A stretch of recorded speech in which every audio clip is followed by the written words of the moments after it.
What the heck is up, gamers? Welcome to a podcast will save this relationship. I'm Sarah, she, her. I'm Josh, he, him, and on today's podcast, we talked about our cat fucking almost dying. Woo, woo, woo, woo. Maybe she's dead by the time this comes out. Who fucking knows? Anything can happen in 24 hours. And then we go into grief. Wha-bam! Oh, yeah, it's the anniversary of Sarah's dead dying dead dad. And fucking my cat almost died on the same fucking day. And it's Labor Day, so we couldn't get into our regular vet. Woo! All the stories are within, and then we had Reddit. And all the timestamps are down below. And then I read a D&D circle jerk copy pasta. That's a red button. Ease the tension. So don't forget to like, comment, subscribe, and hit the gosh darn bell and rate us 5 stars on Apple and Spotify podcasts. And also check out our Patreon, Buy Me a Coffee at those websites /APWSTR. Check out our coffee line at straightrivercoffee.com or at straightrivercoffee.com. Not buy straightrivercoffee. That's different. That's different. No one owns that. Straightrivercoffee.com. Yeah. And also Congo, Sudan, and Palestine links are down in the description. Merch goes to UNRWA. Down in the description as well. Yeah. And distributed computing links as well. Everything's down in the description. And go to APWSTR Gaming. Yeah, to get more content every week, 3 hours of content every week at APWSTR Gaming. Life is fucking terrible because it keeps fucking shitting on me. And we did this podcast because we had to. And that's why it's titled that way. It was actually good though. It was actually, I'm actually kind of happy with enjoyed doing it this time. Me too, yeah. This time. Yeah, I didn't like Next last time. Fuck that. I'm being real. I'm sorry. I know. Yeah. See you all there. Bye. Bye.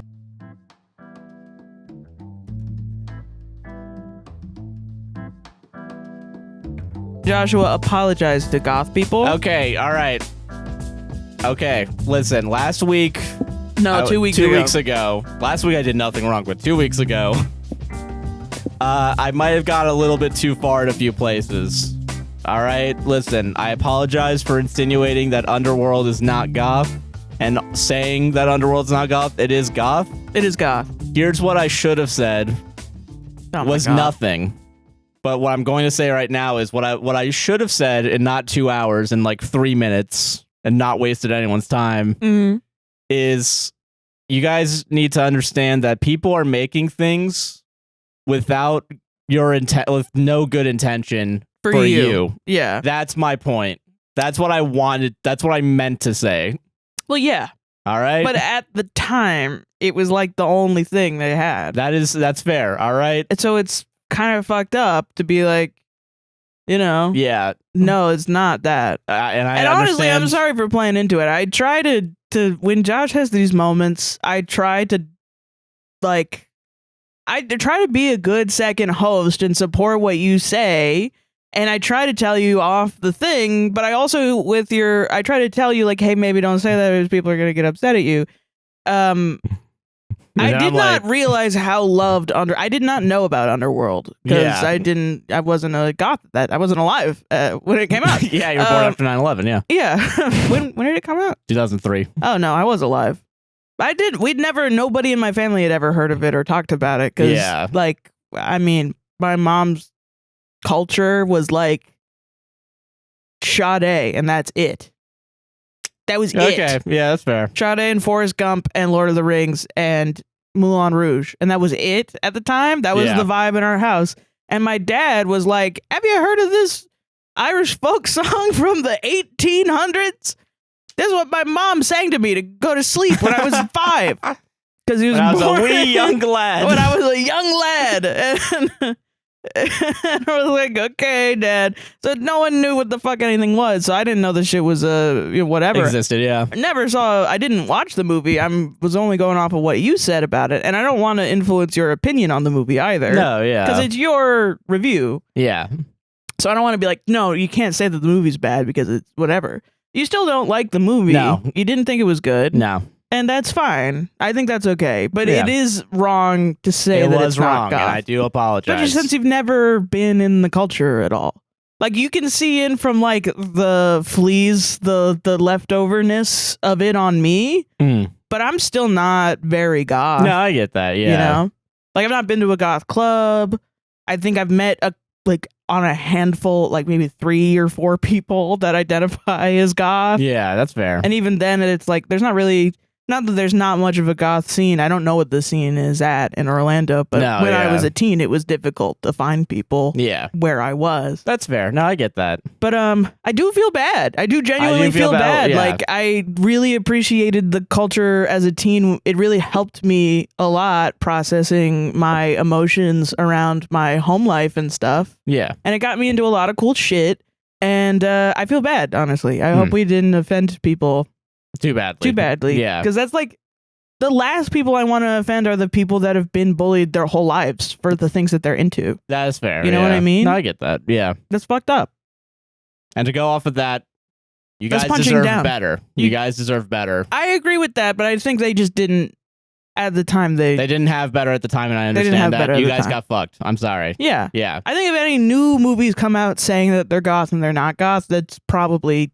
Yeah, I think there's probably more at least. It'll be easier to tell too because our media is so fucking dumbed down. But I mean, if I'm honest, like I don't know, goths will know.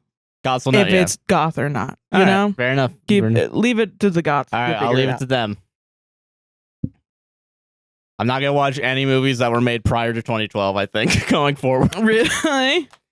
Those are real dark times. Because then you have to be a expert on that movie. People are going to, even if you're not, people are going to expect you to be an expert on that movie because you're reviewing all I'm an expert in is filmmaking itself. You're literally not even. This is like why Ralph the Movie Maker and also what's their face Red Letter Media had to make movies also. Yeah, it's a because everybody's like, well, what about you? Yeah, no, that's fair. Yeah, you have to make a movie now. All right, to be able to do it. Fuck. Yeah. Making a movie out of spite so I can say movies are bad. Yeah. Yes. Let's fucking go, actually. Hell yeah. I'll get on it right away. Do it. All right. Yeah. Bet. Next movie, Now You See Me. You know what? I'll watch that. I'll actually watch that fucking movie. That's like the sweet spot, I feel like. That's actually, you know what? Yeah. No one's going to complain what I have to say about that. It's a shitty movie. No one can fucking complain about, okay. Are you fucking kidding me? It's about magicians. Damn. God, so many good videos on Now You See Me. Now that I'm thinking about it. Dan Harmon, Leo Vader. Some others, probably. What are some Us, others? I guess. Us now. Yeah. All right, I'll do Now You See Me. I'll do that for next week, yeah. Okay. What if I'm like, Now You See Me's not goth? I'm gonna shoot you with a gun. Go get it. Go get it right now. No, when we were cleaning, I found a gun. Yeah, Josh has a BB gun that looks like a regular gun. Yeah, it's wild how much it looks like a regular gun. It doesn't even have the orange tip on it that shows you that it's not a regular gun. Yeah, it's like... Which is actually very dangerous. Yeah, because it was made probably in like the 80s. It's like fucking... That's actually so crazy. It was passed down from my granddad to my dad to me, probably, more than likely. Yeah. And you bet your ass it still works. We didn't try it, did we? Well, it's still... There's no BBs in it, but it fires. It does the thing. Okay. Yeah. Pew. All right. Well, terrifying. Fucking can we talk about what happened? Yeah, okay. So, all right. Okay. Now that the fun's over, let's get into the seriousness. Fun's over, dude. Yeah, fun's over. No fun podcast this week. Not even joking a little bit. Yeah. So shit has been rough. Yes. To say the least. Yeah. The past 2 weeks. Where do you want to start? Where do we even begin? Do we go in chronological order? You know what? Yeah, okay, because there was a point where we both thought there was going to be a podcast last week, I think. Yes. There was a point, but then... Okay, when did we find out? Okay, we were recording gaming. That's what it was. Okay. Yeah. I remember that. That was the first thing. Yeah, 2 weeks ago, we were recording gaming on a Wednesday, right? Yeah. And it was Wednesday night. We were doing gaming. We were only going to do gaming for 1 week, so that's 3 episodes. APWSTR gaming on YouTube. Yeah, gotta still be plugging. We are contractually obligated to still plug our own shit. I just realized I completely forgot to upload the gaming episode today. So it is not gone out today, which is fun as fuck. It'll go out tomorrow. But yeah, so gaming went out and we recorded gaming and then you went to the bathroom. 2/3 in after 2 recordings, I went to the bathroom. I saw, and I don't know if it was puke or piss. It could have been either or. Puke. It was probably puke, but I saw like a red film in it, like very small, like 2 red particles. That wasn't blood. But it was red. Bright red. Yeah, and I was like, oh God. It's happening again. Because if you don't know, and you guys have been going back to the old podcast episodes, and you guys have been commenting even on the one called The Life and Death of Leolo. Not commenting on the cat death, but on the stories. Love it. Fun. But Can't wait for these comments also. Yeah, 3 years ago, we had a really traumatic cat death in this house. Like holding him in as he died, because no vet knew what to do with it, and the vets like completely fucked us over. It was bad. He essentially died because the vet was like, I know you already paid $700 and we're giving you a refund for services, but we're not going to take that refund and like process it towards your new bill. Yeah, so take some water. You just have and to come up with $400. Yeah, right now. Crazy. Or else your cat's going to die. Yeah. Which was really cool and fun. Yeah. And that's all documented in The Life and Death of Leolo. Yeah. Episode. And so we were immediately, it was like, oh God, the fox is going to die. Yeah. It's going to be a whole thing and we're going to be fucking terrified. It was also like, I was very acutely aware that in 2 weeks was the anniversary of my dad's death, which was yesterday. Yes. Yeah. It's 7 years since my dad passed. And it was weird because the past couple of years, I've kind of been like, oh shit, that's coming up. Oh, oops. Yeah. And this year was like 2 months ago, you were like, I was like, oh fucking shit. It's like it was hitting almost like over. really hard. Yeah. It was really, which is very strange because it's not, I mean, but grief is like that. Like, you know, grief is sometimes it's more, sometimes it's less, and it's just, there's no stopping it. You know what I mean? Yeah. And so I was like, Jesus Christ. It just felt like a veil of death that came upon our life. Like everything was about death. Yeah. All of a sudden. And I don't think we were able to go to like an emergency vet at the time, but we had enough to... I think because she was still running around and eating and drinking water. Yeah. Probably even better than she is right now, too. Yes. Yeah. So we were like, you know what? Let's wait. Like... Also, overnight. Spoiler alert, there's no cat death in the story as of right now. Yeah, so let's do that. Yeah, real quick. Yeah, so the cat is fine compared to like last week. Maybe it'll change this coming week. We don't know. It's kind of touch and go. It's a developing situation. Yeah. Yeah. But so essentially it was like, okay, you know what? I was like, we don't have very much money. I was supposed to get a refund from school for my school loans. So I was like, let's see, you know, we have some money for rent and stuff. So we can use the rent money right now. But I was like, let's like wait and take her to an actual like hospital tomorrow. Because if she has something that's genuinely wrong with her, like she ate something wrong or she has like some sort of issue, the emergency vet is just going to tell us to go to a hospital. Yeah. So it's like, might as well wait. Yeah. Yeah. Worst case scenario. And it's like, why pay for x-rays at the emergency and blood work at the emergency, then have to go to a new place and pay for x-rays and blood work. Yeah. That's like wasting like thousands of dollars for no reason. Yeah. So I was like, okay, let me go and I'll make an appointment tomorrow and we'll see what happens. Because Fox is old. She's 12. Yeah, she is 12. So we go and we make an appointment at the hospital. We take her to the hospital. They look at her and they're like, oh, she has pancreatitis. Yeah. Like they do blood tests specifically. We didn't have enough money to do x-rays because everything's $300 a piece. Yeah, x-rays are $300. So blood tests were $300. Yeah. Yeah, we ended up calling people and they sent us some money over. And they were very nice and helpful. Yes, everyone was very kind. And we were able to get her treated for the pancreatitis. And like 2 days in, it was like she was doing a lot better. She was doing so much. She was eating like so much. She was eating her regular food rather than wet food and everything. And we were like, okay, maybe it's just like it was a diet thing and she's older and we need to change her diet. Then we found a lump on her. Yeah, it was really that day. I don't remember if we were doing anything that day or if we were like, we're going to do something tomorrow, like the day after. But like, I think we were literally going to record on Friday. Yes, And yeah, it we were was gonna try Thursday. recording, yeah, like one of those days. I was weeping because I had found a lump. Yeah, and I was in the shower just fucking vibing during this time, and then I saw that you called me, and I was like, okay, if she's calling me and I'm 10 feet away, something bad must have happened. So I like run to her, and I run to you. And yeah, no, that seeing the lump was probably the scariest part of all this. Yeah. Because it was like she was doing so much better, and then out of fucking nowhere. Yeah. You get this lump, and then we immediately went to the vet the next day. And the vet was like, I was like, maybe it's inflammation from, because we had just gotten her fluids, and she had done a lot better. I was like, maybe it's inflammation from that, but it was on her tummy, and that's not really where they give cats fluid. Yeah. So I was like, okay, what the fuck? And we go to the vet, and I'm holding her, and she's very reactive when you try to touch it. Yeah. And so we were looking at it, and it looked like there was a puncture wound in there. So we were like, oh shit, maybe it's just inflammation from a wound. Yeah. Like someone bit her or something. Yeah, because one of our cats... we had 2 other cats. Yeah, one of them tries to suckle on Fox. Because he was separated from his mom very early. And Fox is older, so and he's probably got some sort of anxiety thing. Yeah. Yeah, separation anxiety, something like that.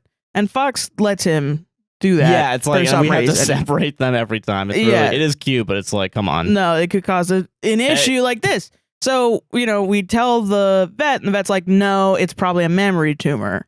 Because it's around, it's around her nipple. Yeah. So we were like, oh my God. And they're like, we need to do a biopsy, but we don't have enough money. Because the school refund didn't come in until the day after, which was fucking... Yeah, so then that happened. There was also a family death at the same time. In your side of the family that you still talk to, like they had a death. And we talked about it in the post that it was your sister-in-law. Yeah. Which that's their stuff. I don't want to go too into it because they're not internet people. No, yeah, obviously, and I don't want. I mean, they're on the internet, but I don't. I don't want to talk about their stuff. But yeah, and that, and then we are worried about it. So then she's like, okay, you know what? We're going to come back on Wednesday, do a biopsy. She's like, if she's good, we can do a surgery then and then do the biopsy later and see if it was cancerous or not and see if we have to come back for another surgery. And I was like, oh my God, it's going to be so much money. So I'm setting aside like $3,000 for this. Yeah, from your school. Yeah, which was... And then yesterday, we... So, okay, part of the, can I explain this part? Because back a little bit to the first time we went to the hospital, they gave us a bunch of medicine to give to her every, one medicine we had to give her every 12 hours. The other one we had to give her every day for 6 days. We had to give her gabapentin every 12 hours. Yesterday, 3 p.m., we gave her the gabapentin. The lump was still there, and it was the same as it was. Normal. And we were going to record yesterday, too. And, right before recording, I wanted to make sure, okay, where is she? Let's see where she is. And we just gotten a bunch of stairs so that she could get up, pet stairs, where she could get up on the bed, and then she could get back off. Because she's been trying to jump, but she can't really jump. She is regaining strength. Yeah. And she is able to jump, but it's not as, how it was before she got sick. And also, she's old. I worry about her joints, all the time. I mean, you were talking, one of the other cats is 5. She's getting old, and Jack is young, but, eventually he's going to get old. Yeah, I'm like, I'd rather have things that make it easier for them to do whatever they want. So I'm looking at her because I'm like, hey, let's try the stairs. Let me get you accustomed to the stairs. And she's super reactive. And then I look at her and the lump has completely broken through. Yeah, the skin. And where there's no fur and it's pink and there's some purple on it.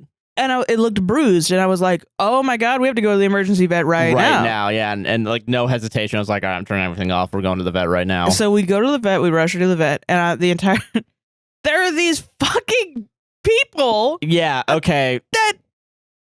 Okay. PSA. I'm so sorry. Maybe this is me judging people, and maybe people can advise why somebody might be doing this in the waiting room of the emergency vet. This was 12 a.m. Yeah, there's a lot of details that make it really fucking weird. Because, listen, if you laugh once or twice, I'm not gonna get pissed off. But the way that they were doing, okay, you can explain. It's all right. So it was these people. They came in after, and I was given the forms. So I signed out the forms. I gave it to the lady. The receptionist lady was nice, but she kept making the interactions weird.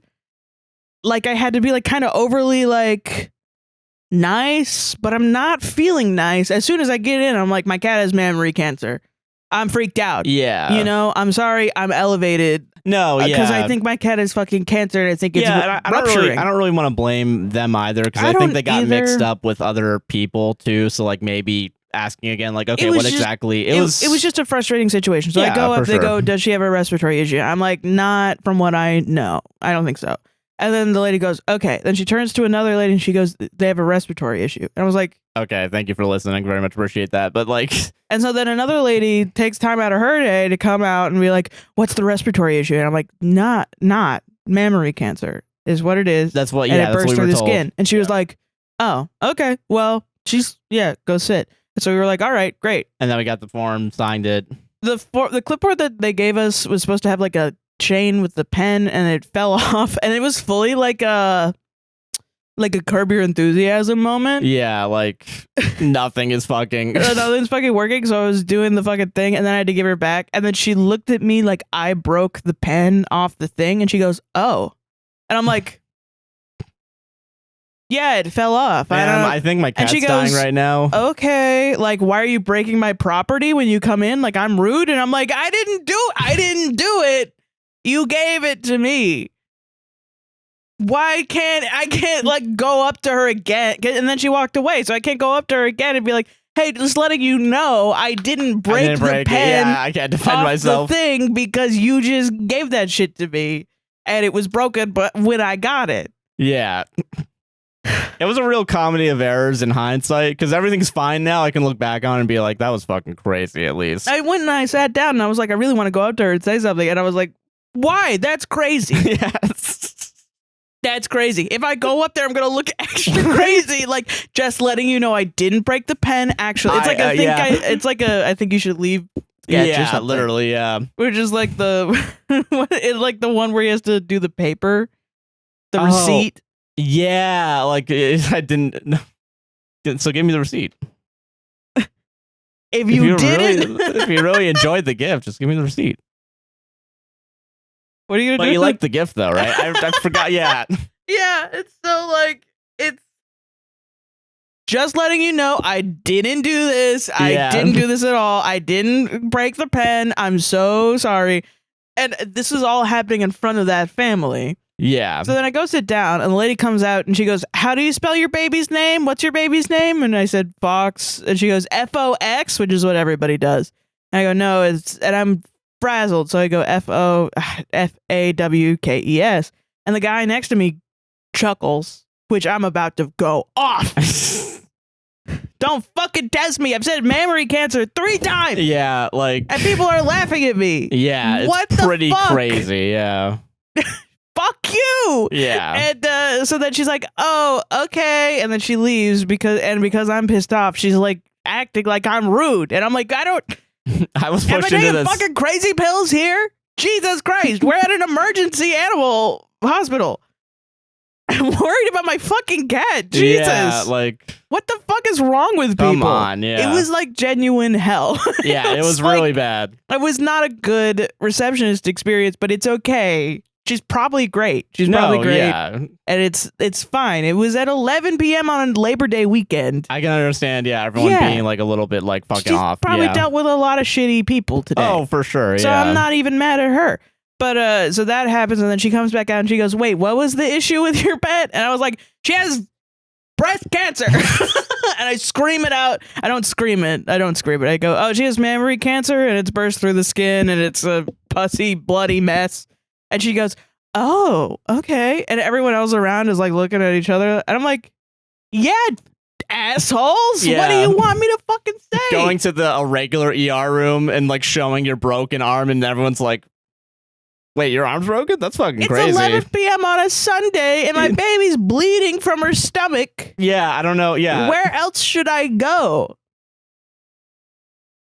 What do you mean? Yeah, there's no other fucking places around here. And then I swear to God, for an hour and a half, while we're waiting to go in, this old guy and his 2 daughters that are like high school or college age, whatever. So also not blaming them because they're young. They're young and fucking morons. And they're laughing up a fucking storm for an hour and a half. And I don't know what they're laughing at, but a lot of the times I'm looking at them and they're looking right back at me as they're laughing. And I'm like, okay. That's fucking weird. It's weird. I loved high school, actually, being made fun of all the time. Yeah. That's a really good. I like going back there. Yeah. I'm like, I know I look crazy. Like I'm wearing I was wearing a dynamic banter shirt made to look like the Evil Dead thing. Yeah. I'm wearing my only pair of pants that I have are men's pants that are 3 sizes too big. Yeah. And they're like fat guy pants because I'm fat. They're the only ones that fit me, so I have to wear a big belt. Yeah. That cinches the belt and it makes the top look like it doesn't fit me because it doesn't, because it's for men. And I'm a woman, and it's not how it works.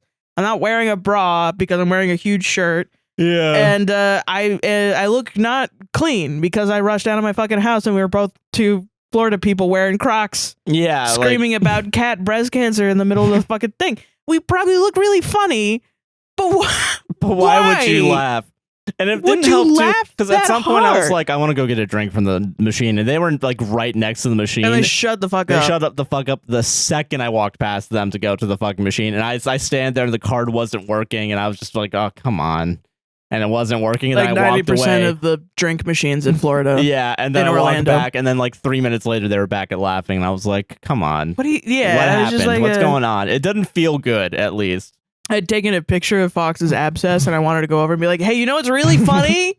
And you know what's really funny? Look at it. And I think the thing that really makes it rude is like all this time, like there's a bunch of other people like walking out, and like most of them have their most of them are solemn and scared and upset. Because like they're fucking. You're sitting there making fun of some people that look weird, I guess, or not. I don't even think they were making fun of us because like it just doesn't make any sense. What? But like I don't know why you're putting on like a Netflix comedy special in the middle of like I mean sometimes I think like people look at me and I'm like, oh, she's really fat, let's make fun of her, because that's happened before. No, like we have a 7-Eleven near us. Sometimes we'll walk to 7-Eleven as exercise, and and you know, a lot of teens from like the local high school. Oh yeah, we try not to go around those times. Because you know they love 7-Eleven, they love gas stations, and that's your right as a teen and a middle schooler is to go to a gas station and fucking loiter. Hell yeah, annoy everyone in the vicinity. That's your right as an American teenager. All right, God bless you. But it's, you know, what was the last time? I do think about this a lot. Where I was walking in and they were shouting something at me, and I don't even remember what it was. I don't remember either, but yeah, I don't know. But the only thing I caught was at the end, he goes, nah, I'm just kidding. You thick though, to me. And I was like, okay, that's nice. That's progress. Yeah, you know. I was like, that's nice. I don't know what you said in the beginning. It's probably like I'm a fat fuck or whatever, but it's nice to know that you can now, as a teenager, admit that you are attracted to fat women, but you but you can still catcall them. Yeah, well, you know, baby steps. Radical misogynist. Yeah. You know? God. But yeah, that's nice. So yeah, it was really weird because and I think my thing too that like made me angry about it at the moment was like, okay, what are the odds that someone comes out without a pet? Like, that's my thing, and and we were talking about it later. It's like, yeah, I don't think they euthanize here, but like if you're walking out with your pet and then you have to make the fucking call tomorrow, I wouldn't want to be. Up. Yeah, there's a lot of other things that could happen that are fucked up. And it's not even like a thing where it's like I understand that like the world goes on like while you're having like a crisis, but like that's like a thing where it's like it just felt very like, I mean, I don't know, and maybe they were grieving in their own way is what I was trying to tell myself, because I'm like, I mean. But I mean, that was my whole point, was like, I don't know what they would have been making fun of us about, because we just seemed like regular ass people, unless like they noticed us from TikTok or something, because sometimes that happens. That would be fucking crazy. And then like, oh, haha, it's the Reddit funny people, and it's like, then their cat's dying. Ha ha ha. I'm like, okay, great. But like our fans don't normally do that. I didn't read their YouTube posts. I only stay on the TikTok. Yeah, yeah. Like our fans are normally very kind and nice. Oh, for sure. And so like, I don't really believe. I want to say too, like you guys were really nice in that YouTube post. Like, take all the time you need. Yes. A lot of people said, and it was really appreciative of that. Yeah. And believe you me, if we weren't contractually obligated, we would not. We probably be wouldn't be doing one. Yeah. But we do have to do this. God damn it. We came up with the title first for this one. And then we were like, let's work around that. Yeah. But yeah, so I don't know. I just think it's rude, but maybe it's like they're grieving. If they were making fun of me for being fat, I don't really believe that, because how could you do an hour and a half of jokes about it. Yeah, that's the only thing where it was like, come on, like it went on too long. It's like, this can't possibly be this funny. Yeah, like. So it's got to be about other shit, because there was like a Caesar Milan on there. I was thinking maybe they were making fun of the dog whisperer. That's possible, because I was also, I'll admit, I was yeah, it's funny. I was light chuckling and like talking to you, but I was like trying to keep it like quiet, because I feel like you can still have like little moments of brevity, but that's it's like, you know, they're young, maybe it's just they're loud. Yeah, maybe that's it. Yeah, like, and I think after we gave them, we were looking at them like, what are you laughing at? I think after a while they were probably like, oh, I can't laugh at the emergency animal hospital. Liberals. Go through a couple more pet deaths and see if you have the same opinion. Yeah, hold a cat, like pet a cat as it's coughing up blood and like having its last few breaths and see what happens. What? That happened to me. I get to fucking talk about it. You do get to talk about it. That is true. That's the point of this podcast, is we all get to talk about our grief. Yeah, that's the only thing this podcast is for. Yeah. Yep. So yeah, so then we go in, and then the vet is like, "Oh yeah, this is just an abscess." And that's when we really started laughing. Like, are you fucking kidding me? We thought they were gonna do emergency mammary surgery, and we were like, "Oh god, do we even have enough money for this?" I don't think I have enough money, because they quoted us $2,200.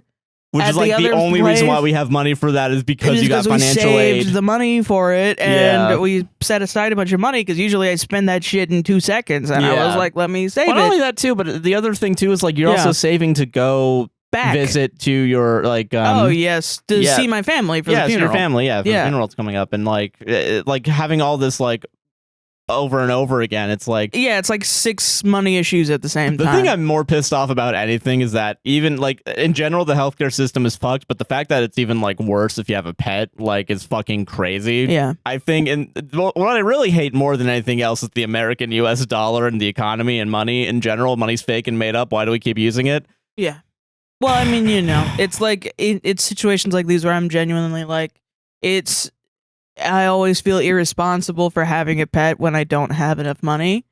And like, if it is mammary cancer, it's because I've never had enough money to get her fixed. And she wasn't fixed for the majority of her life because my mom was the person that was supposed to take care of that. And listen, if she wasn't even taking care of you, she was not going to take care of that cat. Well, yeah. So, yeah. I mean, you know, Fox is the cat that taught me how to view people and how they view animals. Because for some fucking reason with Fox, she's so small and she's so adorable, but she's so fragile that people really show how they treat cats and animals with her. Yeah, and I think that's, and I've been thinking about it, like I think this is why it feels more rough than Leolo for me a little bit. She's so sweet. Like the fact that the vet was like, she's not a kitten. It was like, no, she's 12, and it's like, oh, okay, and like she's like, she looks so good, and it's like, yeah. And I think that was a good thing too, is that like it was nice going to a vet where it was like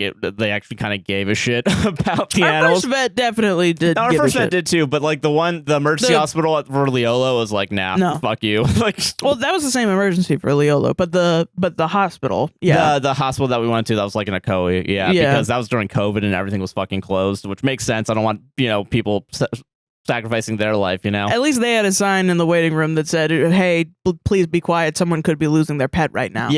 Honestly, like that at least they were, because they just love killing pets. But so it was just crazy. And then we go in and they look at it and they're like, it's just an abscess. And we were like, what? And they're like, we don't even have to do surgery, we're just gonna give her an antibiotic and clean her up a little bit, and we're gonna give her a onesie. We just got him shipped. Now she's in a little baby onesie. Here's the photo with a censored gun in it. Because I can't show a fucking gun. She looks like a prisoner, so we put the gun next to her. She's a criminal, She's on the run. Yeah. She's on the loose. So, like she's feeling a a better now, and that's why it's like, okay, I can do a fucking show, whatever. Yeah. I mean, we have to, but like... We do have to, contractually. Legally speaking, yeah. Yes. But no, it's... And that was yesterday, the day of my dad's death anniversary. And so... I think, having that happen on that day and the possibility of like, oh, fuck, you might have another death to remember on this specific day. Which is so weird because like I've talked to people who've lost their dads and like their family members too, and they're like, yeah, something always fucking happens on the day. Yeah, you know, and I wonder if it's like a self-fulfilling prophecy, like a pattern recognition thing in your brain, where it's kind of like subconsciously you're kind of like seeing the patterns of like so then you start freaking out. You start freaking out, and then the freaking out is actually the thing that kind of causes. It's like a negative feedback loop, a self-fulfilling prophecy of some sort. Yeah. No, I get that. Yeah, and it feels like that too, because like I mean, again, like it's been like a rough few months, and like I think it's been hitting you harder than normal. Yeah, and it's weird because I feel like for the first time in a long time, my meds are like figured out, and I feel like normally on a day-to-day, I'm way good. Yeah. But then shit keeps happening to bring me back down. And I feel like I'm having a regular reaction, like a human reaction to the things happening around me. But I'm still able to like do things about it, which is good. But it's also like there are just times where I need to like I don't know how many days over the past 2 weeks where I just fucking sat down and broke the fuck down. Like I freaked the vet out because I was holding my baby. And the vet was like, it could be cancer. And I was like, it's cancer. Yes, cancer. And the vet was like, whoa, okay, hold on. Crazy motherfucker. This Jesus, whoa. Lady is going crazy. She's like, the vet, you ever have a vet apologize for scaring you? Yeah. No, it's because I freaked the shit out of her. I will say, it was nice that this vet, too, the vet that we went to was like, listen, it's okay that she's not being hospitalized right now, actually. You can just, the home care is going to be fine. And honestly, like, I think, you know, we talk a lot about, like, with the upcoming election, you should vote. You should vote.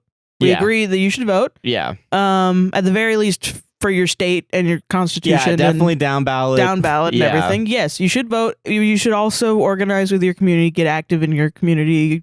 Yeah. Volunteer, blah, blah, blah. After this situation, I am so fucking grateful for the Orlando vet community. Yes. They are awesome. They were, it was They're really amazing. Honestly, and like the fact that there's more places opened up right now is because really... it's a Labor Day weekend, so the emergency vet that is normally closed is like open 24/7. Yeah, for the week, or 24 hours for that day, Yeah. Honestly, thank goodness. It's amazing. I can call them literally at any fucking point in time and be like, hey, she's doing this. Is that cool? And they're like, yeah, that's fine. And because we called them afterwards because there was like a little bit of like pink on the onesie and they were like leakage. Oh, yeah, that's normal. Yeah. Like, as long as it's like a... not bright red and like not actual like pus. bloody blood, Yeah. Like as long as it doesn't obviously look infected, which it doesn't, and she was given like continuously checking it. Fast antibiotics. She's eating a lot now too. Yeah, we had to put the food in front of her, but she is eating. You know, I was like, dude, I will genuinely do anything for this fucking cat. Same. Yes. I was like, I'll fucking spoon feed you, dude. There's a point where like we didn't have money, and I was telling you like, all right, I'll go on TikTok Live and I'll just play Stardew Valley, and like. Fuck it. There's 400,000 people there. Let's just see what happens. I don't know. There's 2 cents in there. I don't know where the 2 cents came from. And it's been bugging me on a personal level. So maybe this is the sign to fucking do that finally. Yeah. And then you're like, well, let's hold on. let's not take our whole careers. You know what I mean? Right. Hold on. Jesus Christ. Hey guys, our cat's dying. We would probably do okay on TikTok Live. You know? But you showing me all the fucking dog shit lives, I was like, I was just like scrolling through TikTok Live and I was like, this is who you want your like peers to be? Yeah, honestly. For real, man? No, that's not. Honestly, it's still worth it to go on Twitch at least and just like chill out for 2 hours. You know, do something that you like, that you're able to like. I don't want to make you feel like you have to creatively. Well, that's the other thing. Our job is to be creative and to get here and do a podcast and be entertaining for people. Yeah. But sometimes life is absolutely life is absolutely hard and soul crushing and it's fucking hard to get in front of here and be funny and fun for everybody. Yeah, and it's like it's a kind of a double-edged sword for me at least, because like I really enjoy performing. I really enjoy me too. Like getting on here doing a show. It really seems like I don't, because I get depressed and I'm like, I can't do it. And then I'm like, God damn it, Sarah, we gotta fucking go, dude. Yeah. But no, like I really enjoy this job and I'm really grateful for this. And I mean, the one good thing is that we get all the time in the fucking world And that's the real like wealth of this job, you know, because like I'm telling you, it's not fucking money.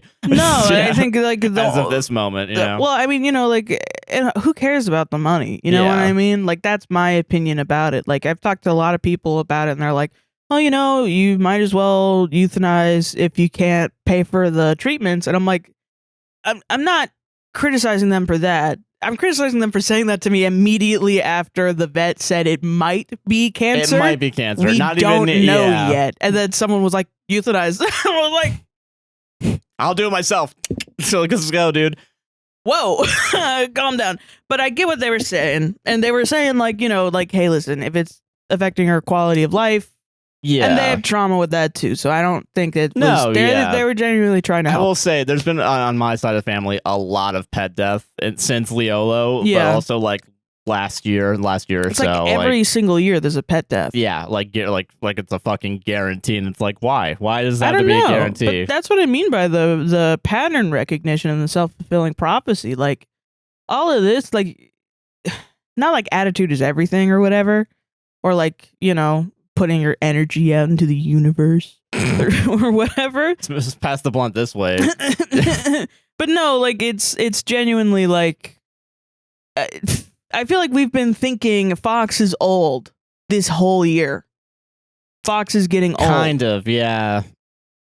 And I think it's because of the other pet deaths where it's like, oh yeah, they were like, there's got to be a pet death this year. Yeah. Like no, not really.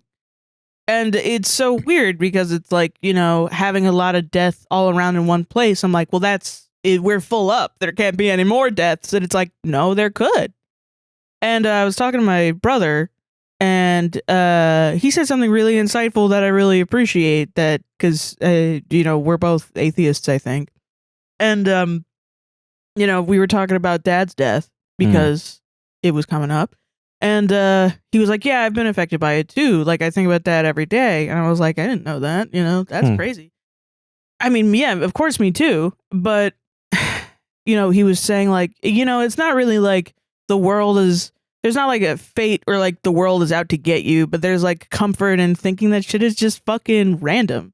Like shit is just chaos. And it's just how it is. Like, it seems really scary, but I was like, no, I also feel, and I think that's the weird part of me, that like the idea that there's nothing and that it shit just happens randomly is like actually genuinely very comforting to me. Because the whole other overly moralized religious aspect of it, like you're bad, so your cat's gonna die. God hates you because he took your dad away. It's like, that's way more terrifying. Yeah, that's a little bit like, oh, so I'm just gonna get punished for like anything I do. Yeah, it's a little wild. And it doesn't really make any sense because, like, you know, and then there are these religious fundamentalists that are like, well, you know, war in other countries, you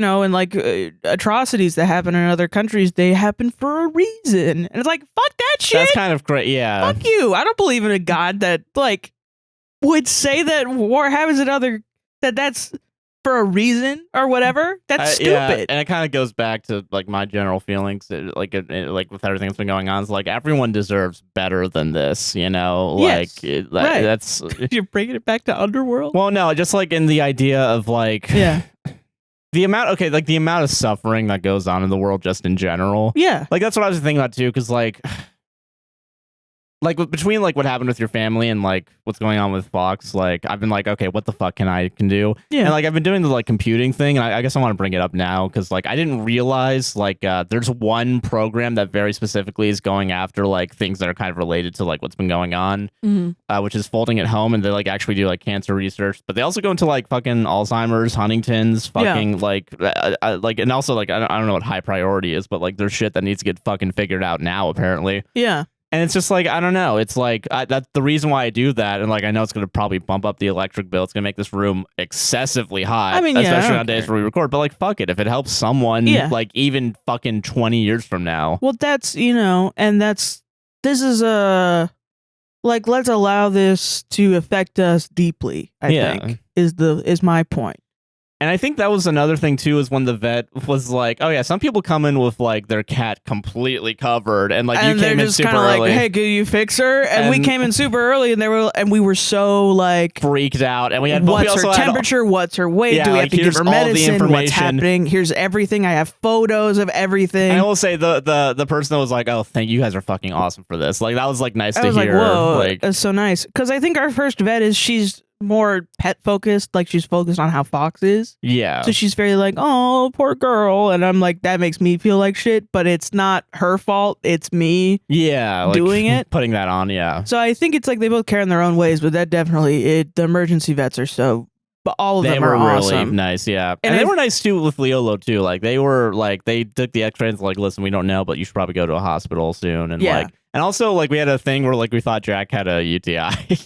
Yeah. And he was just an idiot. He was just clawing at the fucking... But they were still nice, like, okay, it's probably UTI. Here's the drugs for it. Yeah, we don't know, but just give it to him. Yeah, it'd probably be better, yeah. And he ended up being great. Like, both vets have treated our animals, and they've actually gotten better. I think this abscess thing, hopefully, if it's not a tumor that abscessed, because we still don't know if it was a tumor or not. Yeah, we're going to figure that out probably Wednesday, for sure. Get a final reading. Currently, the abscess is healing like really quickly. Yeah, which is really good. But there's still like a mass underneath it. So we're gonna see if like it actually is. They didn't drain the abscess at the emergency vet because they thought it was already drained. So I don't know if it's just like there's more liquid, like it closed up on itself and then it refilled in. Yeah, or if it's like, or maybe it's a tumor that abscessed. So, yeah, so we're gonna. Well, no, but at least now she's on antibiotics and she's on pain meds and she's wobbling around in her little onesie. No, yeah, and eating food and drinking water. It is really cute. Yeah, I'm happy that she's doing a lot better. Because like honestly, dude, having to do the show today and she's fucking dead. Like, no, that'd be the fucking worst podcast we've ever done. Well, and it's so crazy, dude, because I thought this whole time, because I know she's old. And I know that, you know, she's got stuff going on. But even them saying, like, if it's a tumor and they do the surgery, it's like, yeah, she'll have, like, 4 more years probably. Like, that's on average. That's small, yeah. Yeah. As the doctor kind of, like, she measured it, and it was only a couple centimeters, so. If it's a mammary tumor and they get rid of it, which hopefully they do. Yeah. She might have, like, 6 more years. Yeah. Is, like, the maximum, I think. Yeah, it's like, because she's 12 right now, so, like, and then 18 will be pretty good, yeah. Or who knows, maybe it'll come back in 2 fucking months and we have to put her down. Who fucking knows? Honestly, I'd pay that money for 2 more months. Yeah. Well, that was the thing, was we were talking to people, and I was like, no, if we do the surgery, then she could have this many years. And people were like, yeah, is it worth it? And I was like, yeah I would pay $1 million for 1 day. What the fuck? Yeah. But then maybe I'm just realizing I'm insane. You're the crazy cat lady, yeah. Like, I'm not judging anybody else. Like, if you need, like, that's a terrible decision. No, yeah, of course. And we've had no judgment at all. That's not anything. I'm not trying to judge anybody else. I'm just like, in my reaction, I always thought I would be able to be like, okay, yeah, let's do it. And like grizzled and like, I can do this.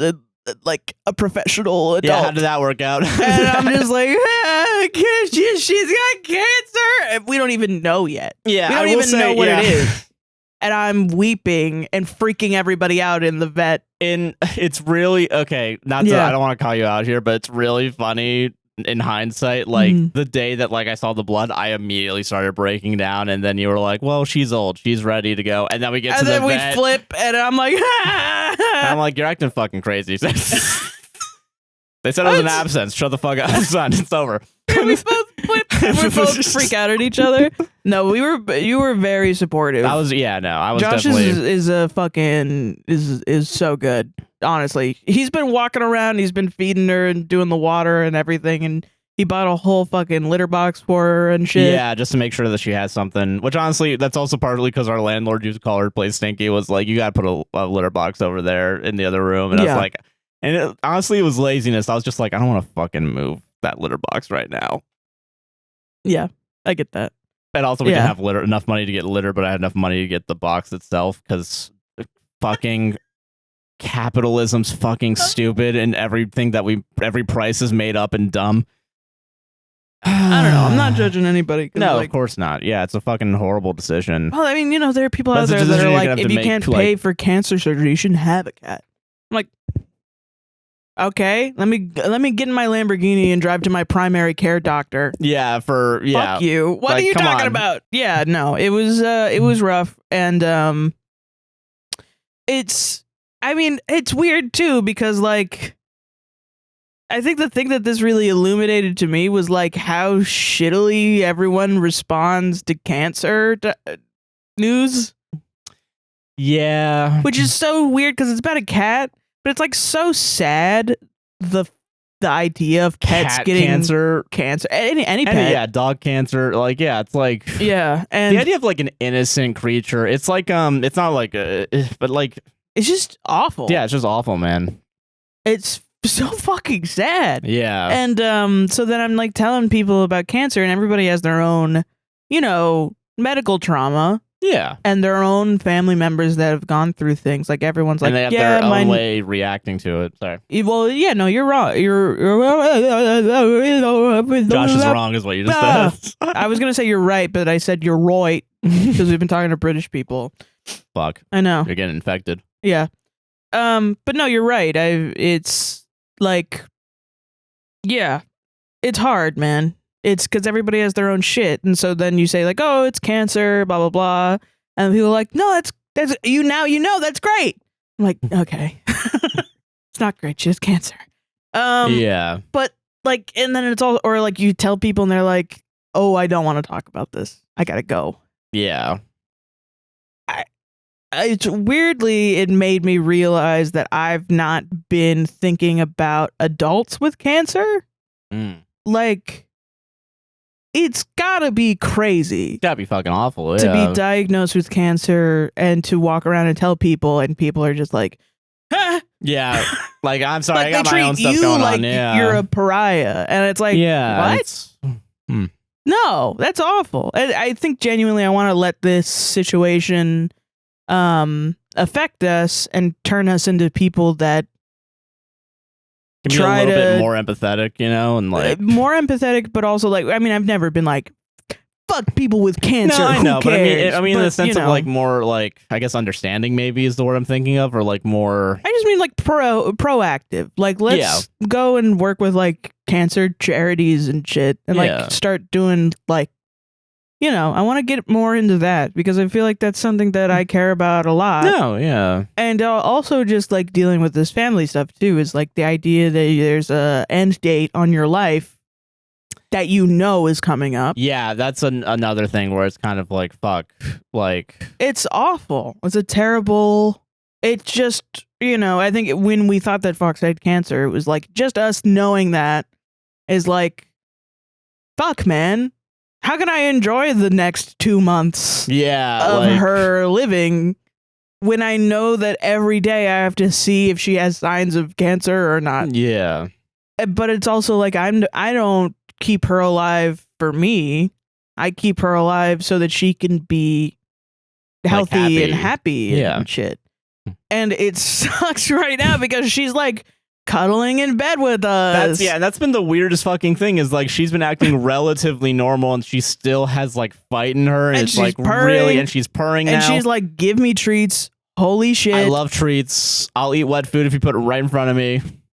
She's even making biscuits on the blanket that's on the bed. Like it's like she's acting like a lot better. Wants that shit, man. Oh, dude, there were so many times where like one of us was crying and she would be like, she would come up and like literally lick the tears off my face. Yeah, she was doing that one day. And be like, Mom, why are you crying? I'm like, because you have fucking cancer. I will say, like, I don't blame. I was saying this last night too when we were at the emergency hospital. Like, even if it's not cancer, I don't blame the first vet that we went to. Thinking, no, because it looked like you could not tell. You couldn't tell at all that there was bite marks. Like, and it was like kind of like unknown at the time because also all the fur was still kind of covering it. Like, I noticed it first, and it was like I saw just like the slightest hint of redness. Because we didn't even notice it before we went. Yeah, we noticed it in the operating room, or not the operating room, but the doctor's office. We were in the doctor's room, we saw it, and like and then it like slowly, and then it got bigger, and then like that's when it was one of those things again where like within 5 hours it got like worse both times. And it was going so quickly. And again, it could still be cancer, but like it'd be like if it's not cancer, I wouldn't be surprised about that either. Like, Well, because I think whatever it was. I think what happened was Jack bit her when he was trying to suckle. Yeah, because that happened within the past week, I think. Because she was recovering from pancreatitis, it inflamed and it wasn't healing. Yeah, and all the while she was still having. She had a fever and she was sick. Now, whatever caused the pancreatitis, either it's shitty diet, which it very possibly could be. Yeah. Which I've been meaning to go back to a vet and see with them because I was not raised with feeding cats at specific times of the day. Oh, yeah. I grew up with free feeding cats. Put it in a bowl and fucking get out. And fuck off and fill it when it's fucking empty. But I've learned since that's not the way to do it. But I've been like, how do I change their food from that to that? Yeah. Because they're going to be 24 hours on my ass all day. And so I don't want to stress them out with them thinking they don't have food, So I have to go talk to a vet. Of course, didn't do that because I didn't have any fucking money. And we haven't done it recently because there's been more pressing matters. Yeah. Right. And so I'm like, maybe this will be good then if we just go back and if she, clears up. Yeah. Maybe, the vet was thinking that she had diabetes, so maybe it's that. Or it could still be cancer causing all this stuff. It just also Jack fucking bit her ass. Yeah, fucking crazy. I got so pissed at him at the emergency vet last night. Yeah, I was like, God damn it. Now she has the onesie though, and honestly, I'm gonna keep that shit on her as long as I can. She's gonna keep that shit on her as long as she can. I tried to take it off to look at her abscess, and she was like mad at me for unzipping it. I love this actually. It was like, this is my favorite. I love wearing clothes. I love wearing clothes, mother. I could have done this my whole life. Yeah. What the hell? I think we should get her more onesies so we can wash them every once in a while. But yeah, fucking. She's really cute in them. Yeah, she is really cute. Yeah. Fucking yeah, man. I don't know. It's been a whirlwind. It's the whiplash of it all is like going rapidly, like matter of days. Like cat's gonna die too. Cat's fine too. Cat's gonna die to. Cat's fine? And then cat's gonna die. Cat's gonna die. Oh, it was just a fucking abscess. Yeah. Currently is the thing that's getting her. Yeah. Yeah. It's like really sad to like see her like very lethargic and like fucking. Yeah. Well, she's on a cocktail of drugs. Yeah. So. That's the other thing too. She's wobbly. Fucking crazy how much overlap there is between all the diseases that we thought she could have. Yes. Like the fact that like all of them was like, oh yeah, lethargy, they won't want to eat, they'll be like, lethargy is funny. Yeah. Lethargy. What guys, I gotta call it out. Last time I didn't, people got on your ass. Be mad at the audience for being pedantic little shits, man. Fair. But no, yeah, like it's all the same, and like the only thing that separated abscesses from pedantic. The antic. I'm just mispronouncing to piss them off. Thank you, I appreciate it. But the abscesses very specifically were the only ones I saw that actually said like, oh yeah, they're gonna growl at you and they're gonna like fucking. Well, that was the thing. I was like, why is she this reactive? Yeah, like it must be painful. And from what I read, but then also Google is like. So dog shit that you start. What do you mean Gemini's the worst thing ever invented by humanity? What are you talking about? Like it's everything where you're just like cat sneezing. What could this be? And it's like your cat has a cold, it'll go away in 2 days. Your cat has upper respiratory syndrome. They're gonna die in 10 minutes. Gonna fucking asphyxiate actually. It's like what? And you're like, which one fucking is it? And then you call the vet, and then the vet's like, what are you fucking talking about? Yeah, and then you scroll down to Gemini, and then one's like a pet food company, the other one's like some guy's blog, like it's some fucking asshole. Like, come on. I trust some guy's blog more, if I'm fucking honest. Then what? Hillside? Is that the name of the? No, fucking... I do trust Hillside. Yeah, I'm not joking. But like, there's like the fact I went down this fucking rabbit hole of people supporting each other with pets that have cancer that have been in the same situation and how hard it is. And I'm on like dogcancer.com. Like, why'd you name your website that, That's man? the saddest name for a website I ever done did heard, but it's the best. It's awesome. It's awesome. Dogcancer.com is a great resource if your dog has cancer. It's simple. Listen, I don't want to be reminded of the fact that my dog has cancer when I type in the website, though. I feel like Listen, these are people going through real shits. They're being real with their life, okay? Call like animalsupport.net or something. That. Like, come on. Dogcancer.com. I really want to, if ever dogcancer.com goes out of business or something, or they can't pay for the domain, I'm going to buy it so APWSTR it redirects to apwstr.com. Yeah, let's take away this resource for people and use it as a marketing gimmick for us. Yeah, that is fucked up. You're not wrong. People get on my dick for being an asshole. Okay, sorry. I don't know how to end this. What I don't know if I have any what other thoughts I have, I guess. I don't know. I think I just want to like talk about, I want to be real about grief, and that like I think this has really cemented my like comedy philosophy. That's essentially like, yeah, I don't think everything is funny. Yeah, no, that's fair. I mean, and that's just kind of who, not that it can't be, but I think that's just not who I am, honestly. Which is why I have trouble calling myself a comedian, because there's so many comedians I look up to that treat everything like it's a joke.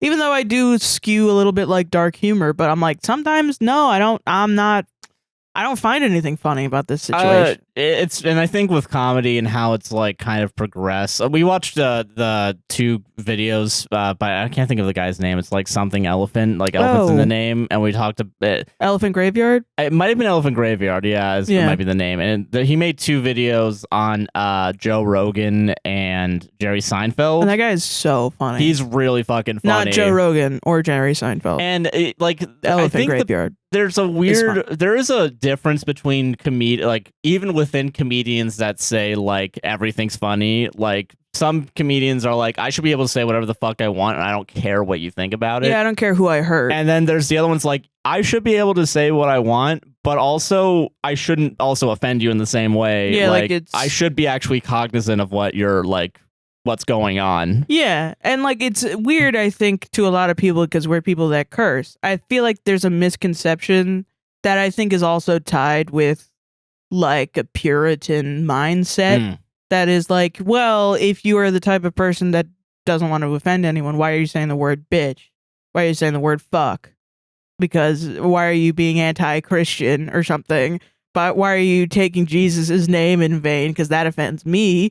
And I'm like, okay, listen, I understand where you're coming from. Not actually at all. I don't actually. I think those are very different things. No, yeah. But yeah, there's a difference between like making fun of somebody out of love and respect, like, spite or hate, yeah, and obviously not caring about the demographic that you're making fun of. Yeah. And no, you shouldn't say slurs. If that community is telling you, hey, this is a slur, you shouldn't fucking say it. That's offensive to me. You should be like, oh yeah, I respect you. I'm not gonna do that. Yeah. Hey, if you make these types of jokes, it invalidates a lot of trans people's lives. Yeah.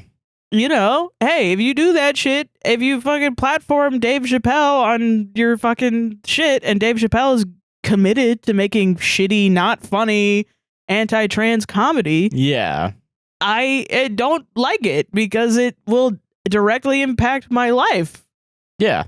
By inflaming transphobes around me, because there are a lot of transphobes. Yeah, and that's kind of the weird thing. And like, I think like looking back on it too, like that's all kind of like shitty, but also like it's interesting to me, like even comedians that I thought were like really offensive, like but like also funny, like Anthony Jeselnik or like Daniel Tosh. Like, it's weird that like sometimes I can go back and be like, that aged not that badly actually. Like, and like, because I feel like they actually give a fuck. Well, yeah, about the craft. Yeah. I've also heard like, and I think there was an Anthony Jeselnik interview, and I probably talked about it before, where it's like, yeah, I want my job to be harder actually, because I enjoy it. Like, yeah, I don't want to be fucking Jerry Seinfeld being like the woke PC crowd. Yeah, won't let me say Pop-Tarts is a good movie or whatever the fuck. Like, well, then there's people like Louis C.K. where you go back and you're like, okay, yeah, this guy was just saying shit. Yeah, shit. For sure. He did not care. Yeah. And he even tricked people into thinking that he did care at the time, which is also crazy. Absolutely fucking crazy, man. Like, no. And I'm like, well, it's worth like interrogating in yourself what your opinion is about it. I think I've struggled with it for a long time. But no, I don't think everything is funny, and I don't. I like, there's a lot of, we'll go through Reddit and we'll talk about stories or whatever. Oh, yeah, for sure. And there's so many that I'm like, this is inappropriate to talk about. Yeah, no, I agree with that. I don't have the. I think also, yeah, I feel like we've gotten way better at selecting which stories, like, I think actually we've done this longer. Yeah. You get better at stuff the longer you do it. Yeah. And I think, I don't know. I don't want this to be something where people get offended at what we say. I think that's going to happen regardless. No, yeah, for sure, yeah. Not because, like, I've never offended anyone ever on this show. I don't know what the fuck you're talking about. I mean, I think it's just the natural, like, people like listening to stuff and being like, fucking no, I'm gonna leave a comment about it. No, yeah. Which is fine, and, you know, you do it or whatever. But also, like, if you do it the week that I think my cat's gonna die, I'm gonna be a little upset. And I think the problem is... That's not your fault, but it is, like, listen. Yeah, well, that's exactly what I'm saying, is, like, the problem is I'm mentally unwell. I'm sensitive right now, yeah. I'm a snowflake, thank you very much. Just in general, and I don't think I'm able to read the comments, unfortunately, or have my DMs open or anything. Yeah. So that's also something where you're like, why is everything private? What happened to her? What's going on? Nothing. I'm just like, I can't deal with the internet right now, man. No, yeah, exactly. I get that. You know? Yeah. Yeah, I don't know. I think also, I don't know, I wanted to talk more about my dad and shit. Yeah. Because it's just, you know, shit is fucking weird that it keeps coming back. Like, I don't know why I keep imagining that I'm going to be over it after 7 years. It's like not that much time at all. It's because, like, just keep telling you, come on, it happened 7 years ago. Come on. But no, it's like, it's weird, I think, as a young person to have your parent die. No, yeah. Because a lot of people are like, why are you sad at 27? The way you described it to me about how other people react, I'm like, all right, these people are fucking dicks. Like, no, they're just young people. A lot of young people are dicks, unfortunately. Like, I mean, I don't know. I was thinking that yesterday, too, when we were, like, worried about our cat fucking dying. Like, you guys really don't think death is coming for you, huh? Like, no one does. Yeah, and I wake up, first thought in my head is like, could end today. Could have ended last night. Is that genuine? No, it's not. Okay, that's fucked up. I don't think that. But yeah. We should be, though, is my point. You're fucking weird for thinking like that. What the fuck? But yeah, no, it's grief is fucking hard, and I know there's a lot of people right now going through it that I've read online. Yeah. And I want this to be a space where you can, like, open up about it and talk about grief. Yeah. Because I think a lot of this podcast, there's an element of this podcast that is so genuine that makes it different from other, not even just Reddit podcasts, but other podcasts in general. Yeah. That makes it like a genuine, like, kind of self-help group that isn't infiltrated by right-wing conspiracies, cults. Like, fucking, yeah. Like, I'm not going to talk to you about Pizzagate. You know, I'm not going to make you subscribe to Gaia on your TV. I'm not going to... There's no part of my Wikipedia biography where I've directed a cult before. You know what I mean? I'm not going to talk to you about God or religion or whatever. Yeah, I'm just going to be like, hey, shit sucks sometimes. Doesn't it suck? You should be able to be sad about it, actually. And, you know... We've also been thinking about Leolo and, like, how, like, we've had a long-standing regret that we didn't euthanize him earlier. Yeah, no, and I realized that last night, too. Is like, that was probably my biggest, not mistake, I guess, but, like... But I think that's fucked up. Yeah. And I've also had a long-standing regret that I didn't speak to my dad for a long time before his death. But also, I think that's fucked up. Like, also, it's another thing where it's like, it's not really your fault for that. It's like your mom was purposefully, like, trying to separate you from him. Well, I mean, whatever. I think people are going to be like, you can't blame your mom for everything, Sarah. And that's true. You're right. Yeah, Sarah, you don't have to do it. I'll do it for you. Yeah, Joshua. I mean, that's your boyfriend's that's your boyfriend's job, is to blame your own mother. I carry the burden for you. Yeah. Thank you so much. So we both have had regrets, and I think my main topic, the main thing I want to say is, if you feel like you have regrets based on someone that's passed away in your life, or if you've had to make a heart-wrenching decision about it, if people judge you about it, fuck them, dude. Like, what the... Yeah. What fucking business is it theirs? Like... No one knows what they're gonna do until you're in that situation. Yeah. You know what I mean?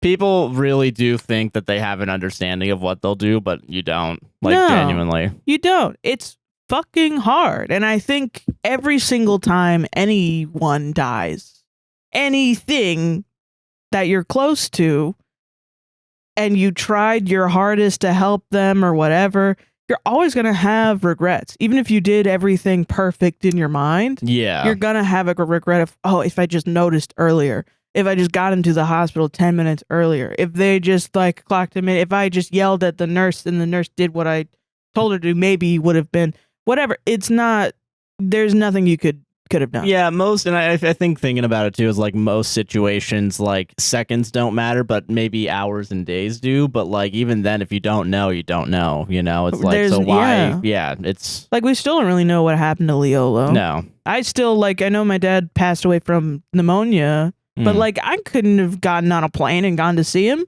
Yeah, I didn't have the money. I had $300 to my name and I bought a ticket, and there was a hurricane happening at the time. I was physically you wouldn't be able to get there. Yeah, I was gonna fly into Hurricane Harvey to see my dad pass away. Yeah, and there's that wasn't no gonna way. Work out. Yeah, Jesus, man. Even if the flight went, he passed away before I could even get on the to the airport. Yeah. So there was no way to do that, man.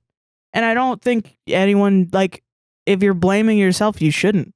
No, yeah. Because it's not helping you and it's not helping anyone else. Yeah. I think that's, I want to bet a lot of people are feeling some sort of guilt. Because, I mean, like, fuck, 4 years ago was COVID. 3 years ago, like, people were still fucking, like, people were still dying from it, you know? But, like, fucking millions died from that and a lot of people affected by it. Even the grief of, like, you know, your life being fucking changed, like, there was nothing you could do about COVID other than like nothing you could do about COVID in the sense of like you couldn't like stop the virus from you couldn't figure out what the virus was before the government did. Yeah, you couldn't do that. You didn't know. Like shit, man. Exactly. You know, it's fucking life is fucking hard. Yeah, you made the decisions that you made that you thought were the best decisions at the time.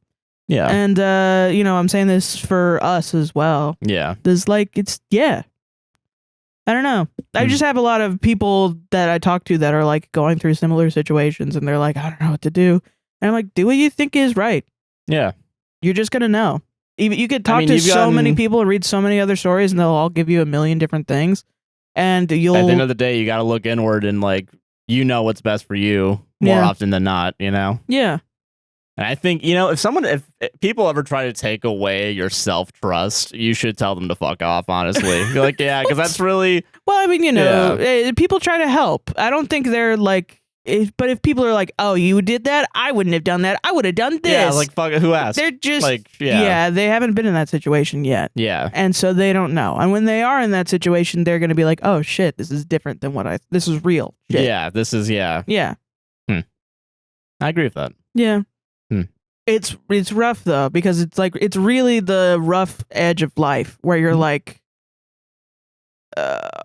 you know, the thing I keep thinking of is like, oh, I guess I just had to take this as like a lesson.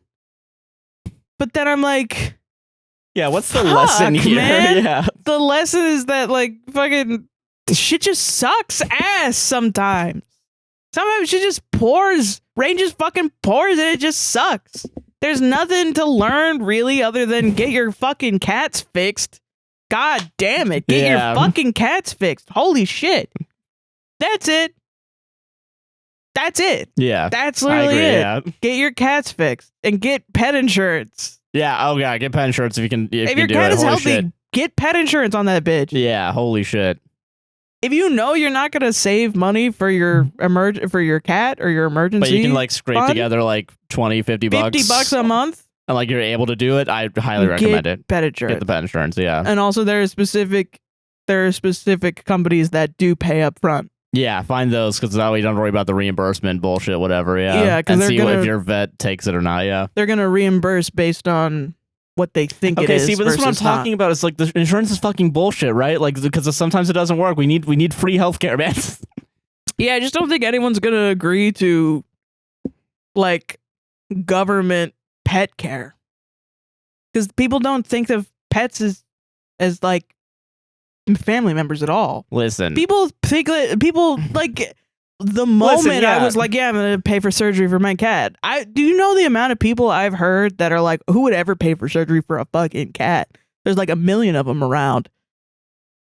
Just pick one off the fucking tree. Like they're fruit, not living beings. Like, it's so weird. Yeah. See, so it's my 10-stage plan to get pet free pet care for everybody. Yeah. Make people more empathetic somehow. It's gonna be real hard, but that's step number one. Also, I think it's so funny when I said that people who travel as a hobby are rich, and then a bunch of people in the comments are like, they're not rich, they're just putting it on their credit card. You have a credit card? I think you're rich. Yeah. I don't even have a credit card. You are able. I couldn't even pay off my care credit. The thing that allows me to go to the hospital. You guys don't even understand. Like, when I say rich, I mean financially responsible. And stable. Yeah. And probably has a job that doesn't fluctuate in income every other month. No, actually, I just mean financially responsible. Because I'm not. You could not trust me with a credit card. I will run that shit up on a Switch that I've never paid back. That Switch out there, never paid that shit back. Really? That shit is in collections right now. Are you fucking kidding me? I don't give a fuck. So if you want to buy Sarah's debt, go to and forgive it. Go to It's been 7 years. I'm waiting for them to garnish my damn wages. I don't even have a job, fucker. Yeah, just say you're unemployed. Yep. Don't look at my tax return.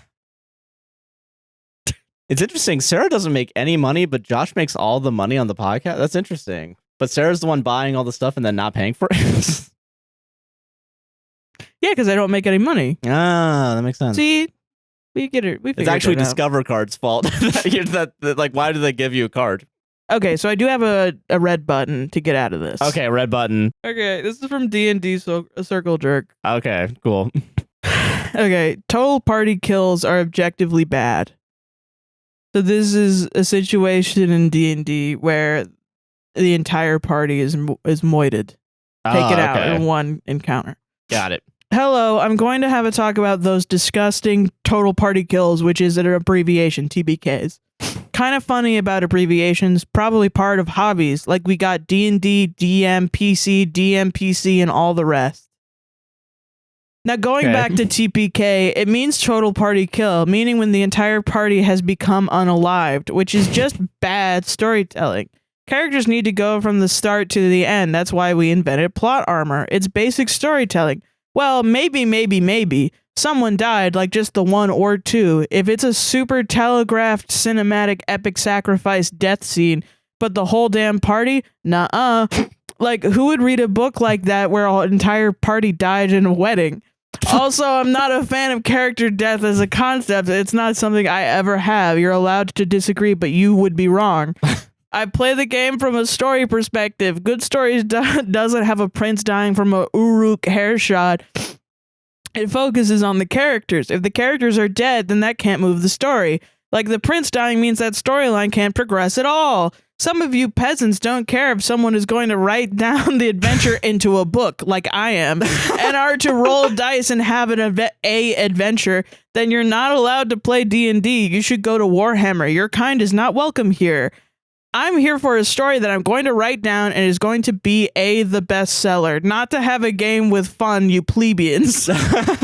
I want to worry about consequences for my actions, I don't want to worry about consequences for my actions, especially fatal ones. Like, who has fun when there's a risk of failing?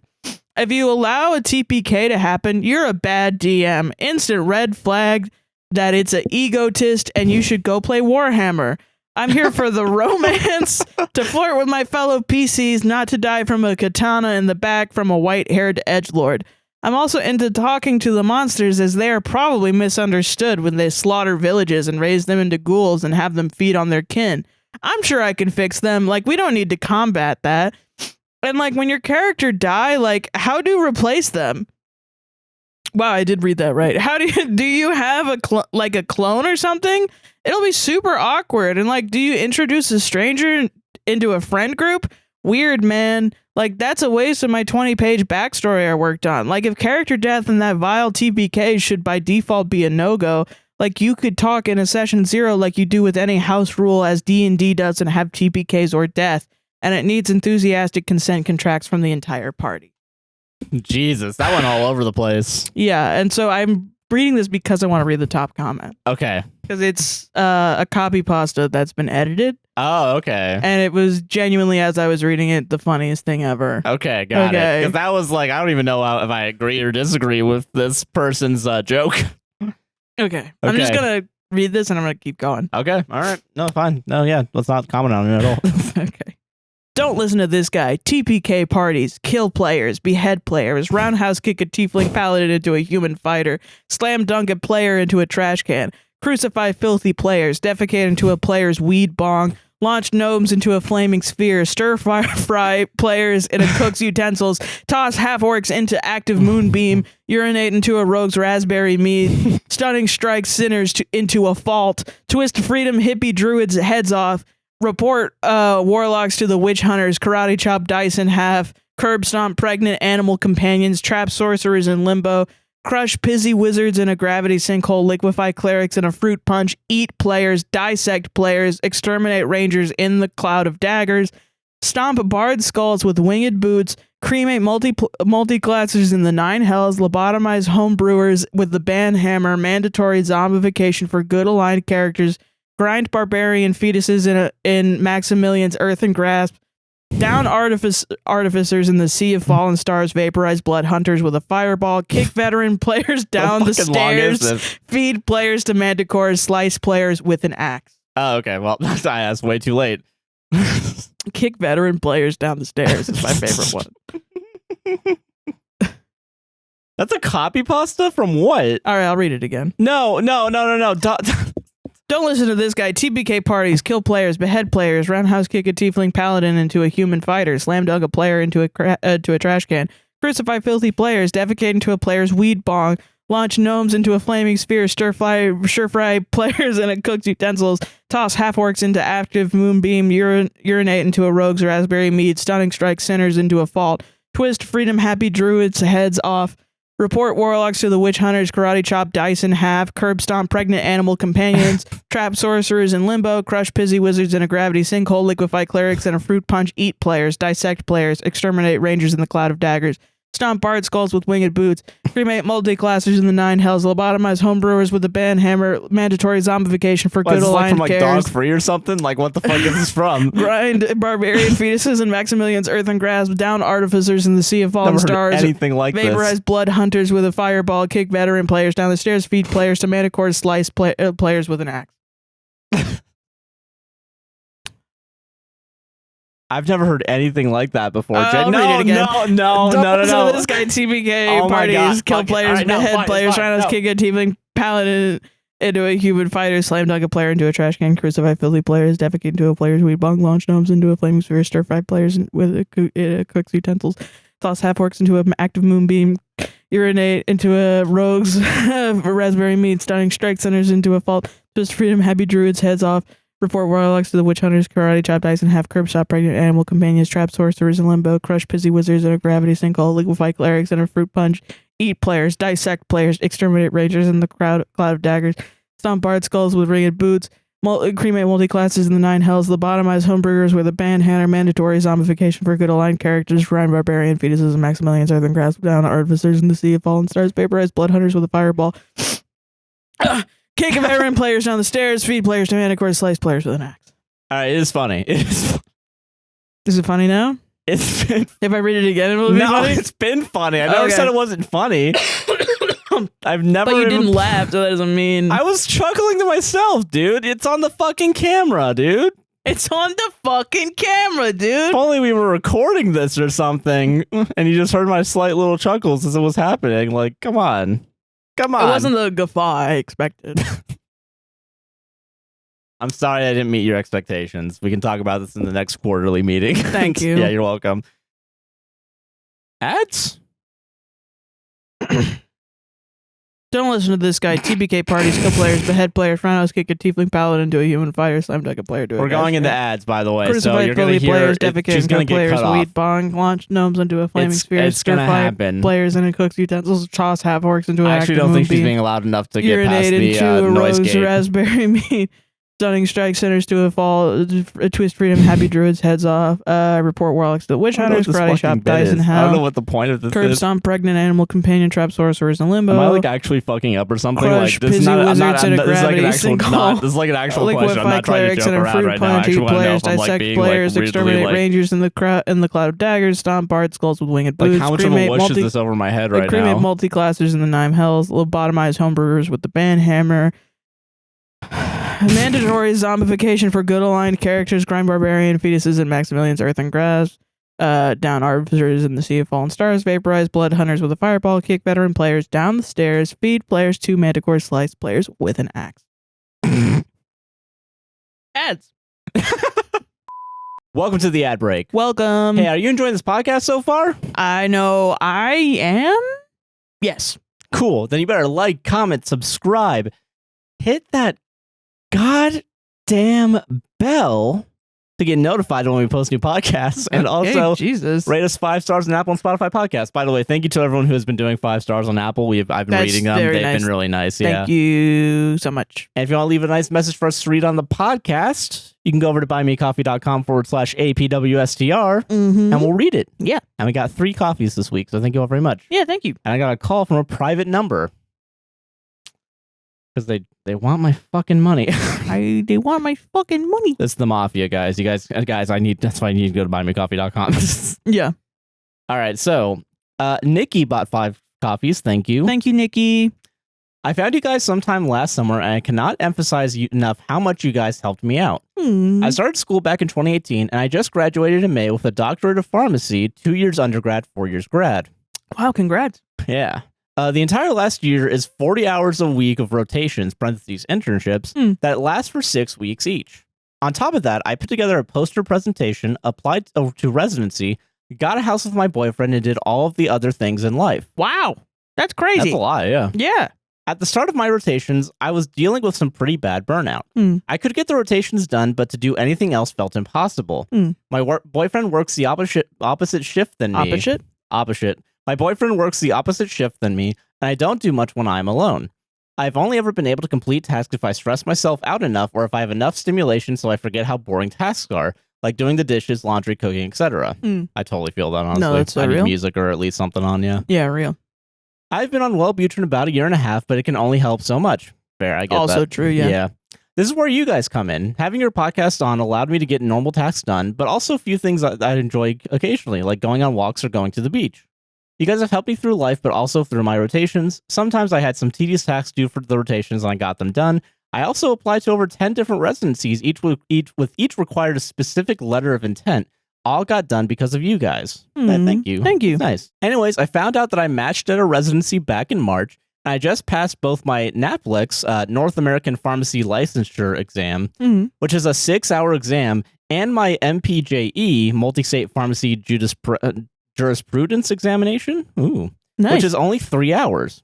I'm incredibly thankful that I had you guys talking me through it. Also, Sarah, I really appreciate your discussions about your family. I have some very similar experiences, and it feels very validating to hear you talk about it. Oh, thank you. But also, I never want you to feel pressure to talk about it. I want you to take care of you and be gracious with yourself. Oh, thank you. If you guys ever want any free advice on medications, let me know, and I'd be happy to provide. Can you just get us like free medications? Do you have any vet experience? You got a hookup. You got yeah. What's going on with that? If you go to a CVS, can you like just put in give for free? Can you write me a prescription for till the day I die? Till the day I die. Yeah, so I don't have to go to my therapy tomorrow. Yeah, I think tomorrow when the podcast goes out. Yeah. No, thank you very much. We appreciate that. It's great to hear that you're doing well. Yeah, that's awesome. I'm happy that we were able to help you through that. Yeah, you're doing a lot, man. Congrats. Yeah, we're just like 2 fucks.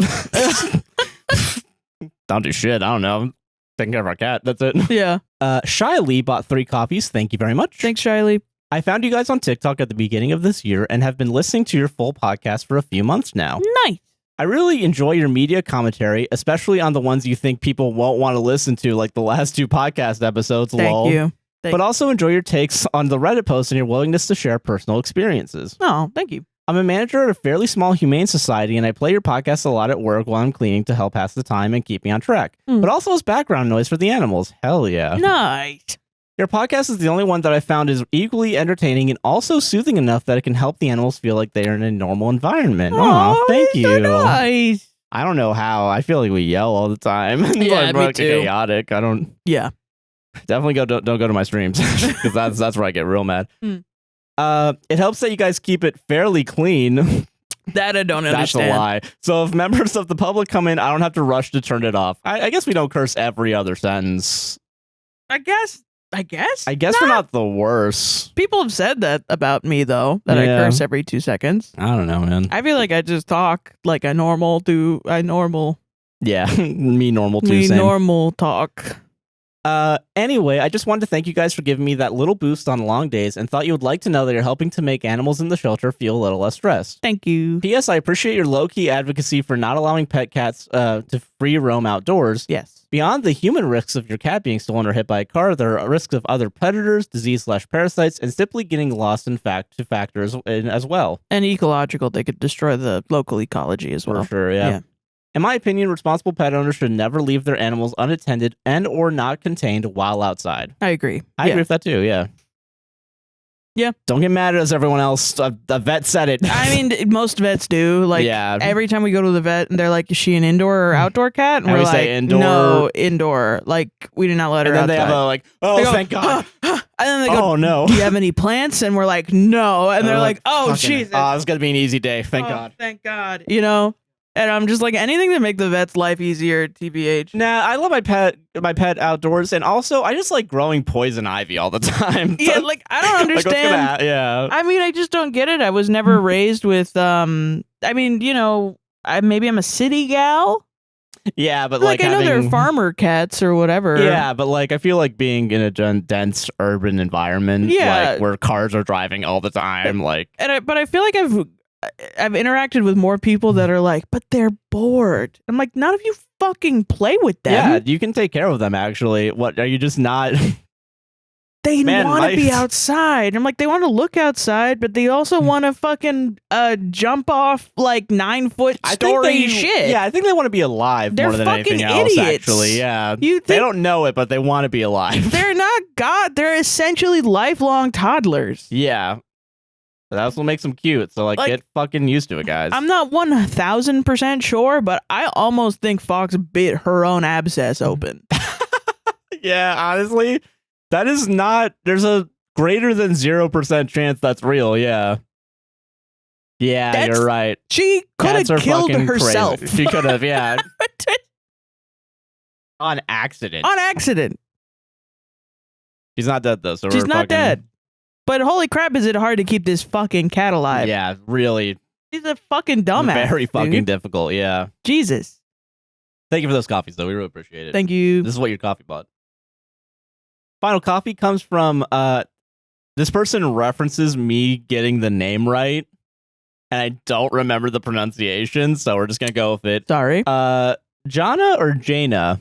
2 A's. Do both of them. Yeah. Do both of them. Jana and Jaina. Jana/Jaina/JAANA. She, her bought 15 coffees. Thank you. Probably Jana, I think. It's probably Jana. I'm sorry. I don't remember. I couldn't remember exactly which episode. I'm going to bet on Jana. Yeah. Are you betting with her? Like, if I'm right about the name, you got to give me more money. I don't know what's confusing about a bet. Betting that Jana is the right one. All right, I'm going to go with Do I have to use more words to explain myself, or can we fill in the information? Bought 15 coffees. Thank you very much. Jana. Thank you, Jana. Or Jaina. Or Jaina, yeah. Probably Jana. Hello again, you wonderful, beautiful, amazing, intelligent, kind, funny, adorable people. God. That's too much. Thank you. Let's all calm down here. Oh my gosh, thanks. I haven't had the time to send you some more coffees in a while, but I finally found some time to do it again. Oh, that's okay. Thank you. It always makes me happy when I open Spotify and see that a new episode has been uploaded, especially when the episode is almost 5 hours long. A sunglasses emoji, not happening this week.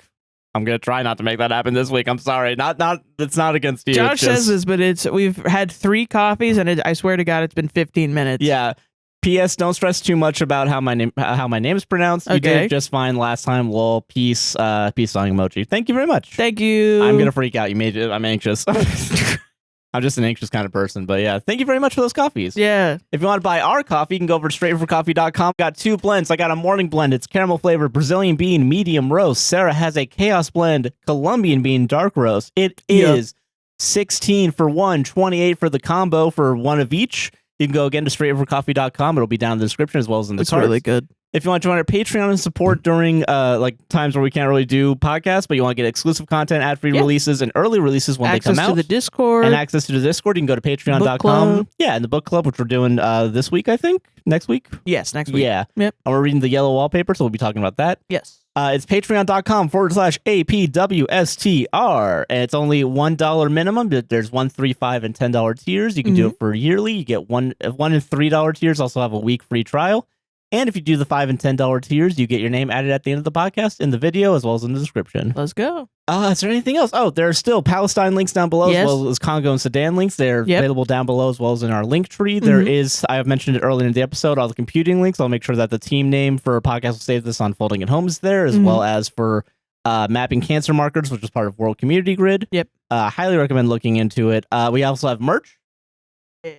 It'll be down in the description as well. We got shirts, hats, we got mugs, a bunch of different things. A bunch of stickers. And as of right now, all of the merch is going to UNRWA. Yeah. I think we've probably earned about almost $100. Almost $100 on there. Yeah, I've been doing it every month. I keep forgetting to let people know that we've actually been doing it, but yeah. Yeah.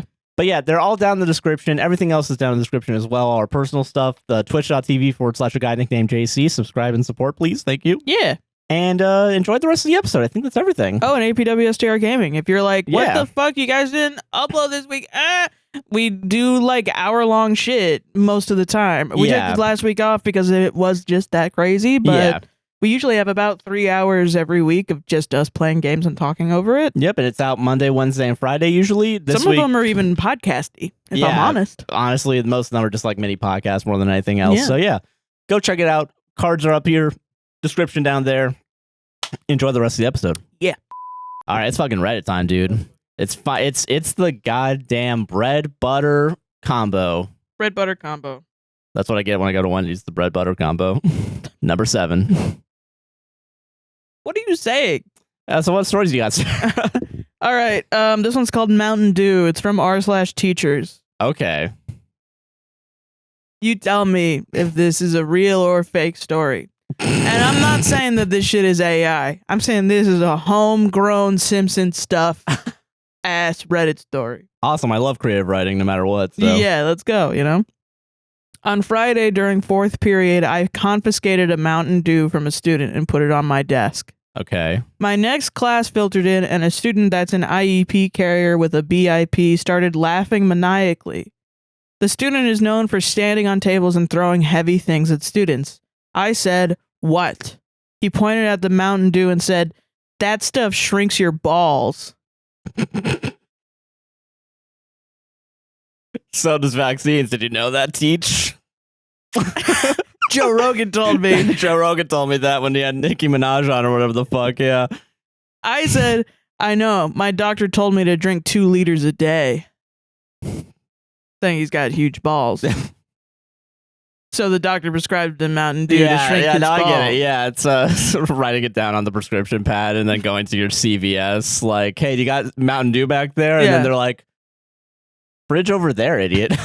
The class laughed their asses off, and we pivoted away from disaster. Later, I was called into the office to discuss the quote-unquote issue. Once I discovered that the issue was my Mountain Dew comment, I stood up during the meeting and went over to my principal's refrigerator and opened it. I pulled out a Subway sub and an orange. He asked, "Can I help you?" And I said, "I was just wondering how much Mountain Dew you've been drinking if you called me in at the end of the day to talk about this type of bullshit." Did you get on your fucking skateboard and put your sunglasses on and bounce or what? And then everyone sucked my cock too while we're at it. Just lie, dude.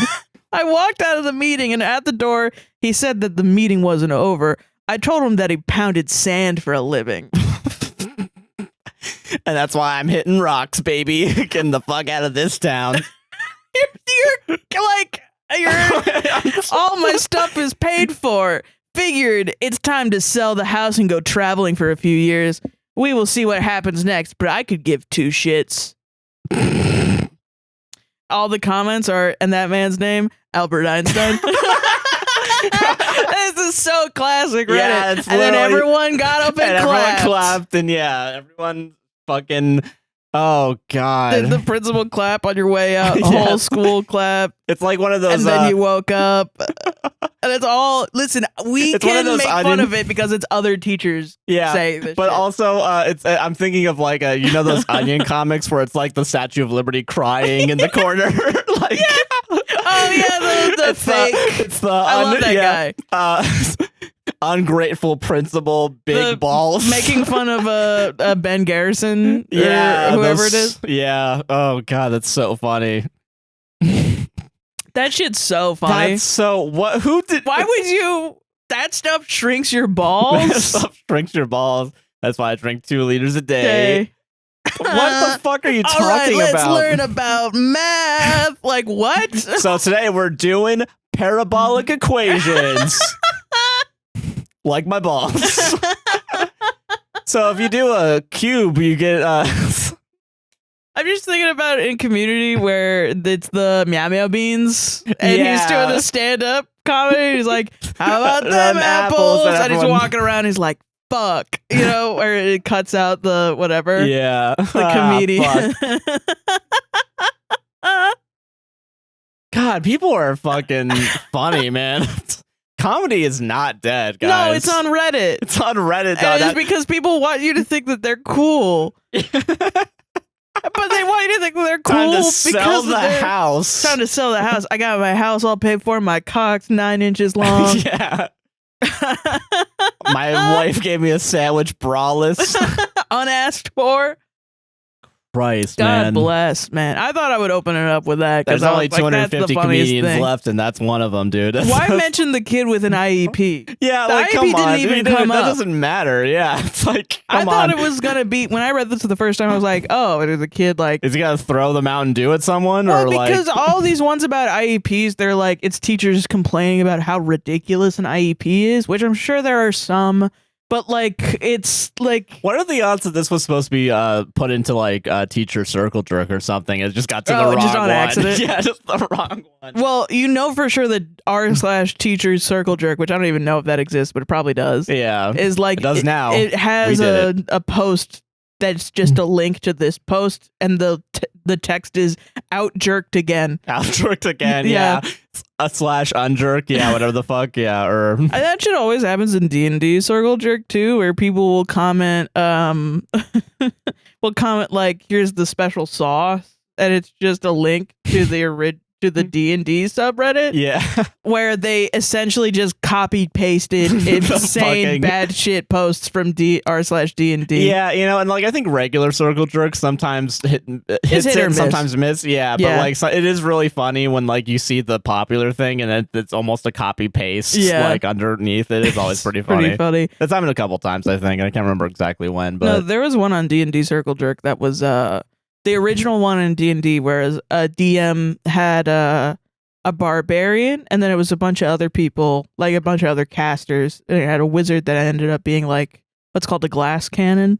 Oh yeah, yeah. Whereas like you're really strong, but you're really weak. Yeah, like defense wise. Yeah, yeah. So if somebody hits you, you're like dead. Yeah, but you could like blow up a bunch of shit. Yeah, and so he liked playing a glass cannon, but everyone wasn't having fun because the barbarian was essentially unkillable and would just like cut through everything. So the DM was like, how do I, make shit fun for everybody? So then everyone was like, just make harder encounters. Like, what do you fucking want? Like, fudge the fucking numbers, dude. Yeah. Like, that's just lie, dude. They don't fucking know what the numbers are. They don't know what the fucking numbers are. Just say they're wearing a different armor. Like, if they read the fucking rules and they're like, this is supposed to have this much HP, just be like, it's special. Call them a nerd and walk away. And get on your skateboard. It's happening in the fucking in your mind. Yeah. It doesn't. It's Who not. cares? Yeah. But yeah, whatever. So then this guy essentially, instead of doing that, he nerfed a part of the barbarian class. Like he said, you're not allowed to do this. That sounds like fun. Yeah. I'm yeah. really so then the barbarian got upset. Yeah. But it was also kind of like, it was more nuanced than that. Like essentially he would have like an encounter and then they would all take a long rest every single time. So then he was like, let's go 2 to 3 encounters in between long rests. Okay. So you're forced to take short rests. Okay. Which is like, that is how you're supposed to play. That's more fair, yeah. But the barbarian just like wouldn't go Okay, that's to fair. the dungeon if he had like a couple spell slots taken out. He wanted to do a long rest, but nobody else wanted to. Yeah, because they want to get fucking shit going. Yeah, because they were doing like a time-based quest or something. Oh, really? Yeah. Yeah, so they would have like killed. Essentially, the DM was like, "You're gonna kill an NPC if you take a long rest," which is kind of fucked up. Also, is a real everybody shitty here kind of situation. That's fair. Yeah. And so then he updated it again, and apparently the barbarian player is just leaving, and he thinks that everyone's like, yeah, kick him to the curb. Like, it's the weird D&D version of break up, hit the gym, delete Facebook. Yeah, like kick his ass out of the group. Yeah. Yeah, oh, toxic players need to leave the table. Is what it is. And I read that whole shit and I was like, this is a mess. And Then I went to D&D Circle Jerk and it was like, I don't know why everyone's mad at me when I completely nerfed the game and targeted a guy. Targeted this player and made the game completely not fun for him. Yeah, why is everyone mad? I don't know why he's saying I targeted him when that's what I did. All I did was I did something specifically for his class that targeted his character specifically and made it so that it's not fun for him to play. So funny. Yeah, but I think Circle Jerk subreddits, they can get toxic for sure. Oh, for sure, 100%. Like, oh my god, the guitar Circle Jerk. Yeah, that one I won't even look at, honestly. Sometimes it's really funny to just me, and sometimes it's so misogynist and racist, it's crazy. Yeah, it's like, okay, you guys are getting a little co-opted by someone else that you don't want here, yeah. It sucks, yeah. But it's like, it's like sometimes on guitar, people are taking photos of their guitars, and they're like, how do I fix my action? The action's like this high, and there's barbecue sauce all over their fretboard. How do I fix this, guys? And then Guitar Circle Jerk is like, how do I fix this action? And it's like this action height, and it's a photo of the San Francisco Bridge. It's like the funniest thing I've ever seen in my life. The like barbecue sauce photoshopped on top of it. Yeah. It's so funny, dude. Just like not even barbecue sauce, just the bottle itself. Yeah, just the bottle of barbecue sauce badly photoshopped on top. I was thinking, how bad is hey, how do I fix this guitar, guys? And then it's just like a Photoshop overlay, like 50% opacity over that scene in Fallout where everything's getting nuked.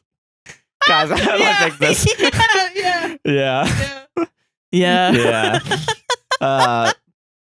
So yeah, that's fake. Solved it. We solved the mystery of whether or not that was real or fake. Everybody clapped. Everyone clapped. Sometimes that's real Reddit, man. Yeah, it's just someone fucking making shit up. That's some hardcore, unadulterated Reddit. Like God intended. Like God intended. That stuff shrinks your balls. Shrinks your balls. That's why I drink 2 liters a day.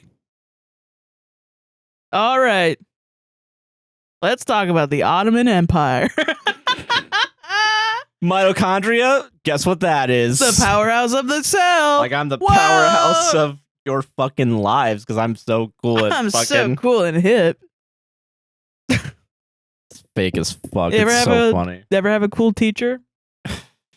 Yeah, but also like fucking I always thought I was like, why are you being so cool? Like, come on, dude. Just you're a good teacher and like, but like the way you hang out with students, like calm down. That's not what I mean. I mean like a genuinely cool teacher. Oh yeah, for sure. There was one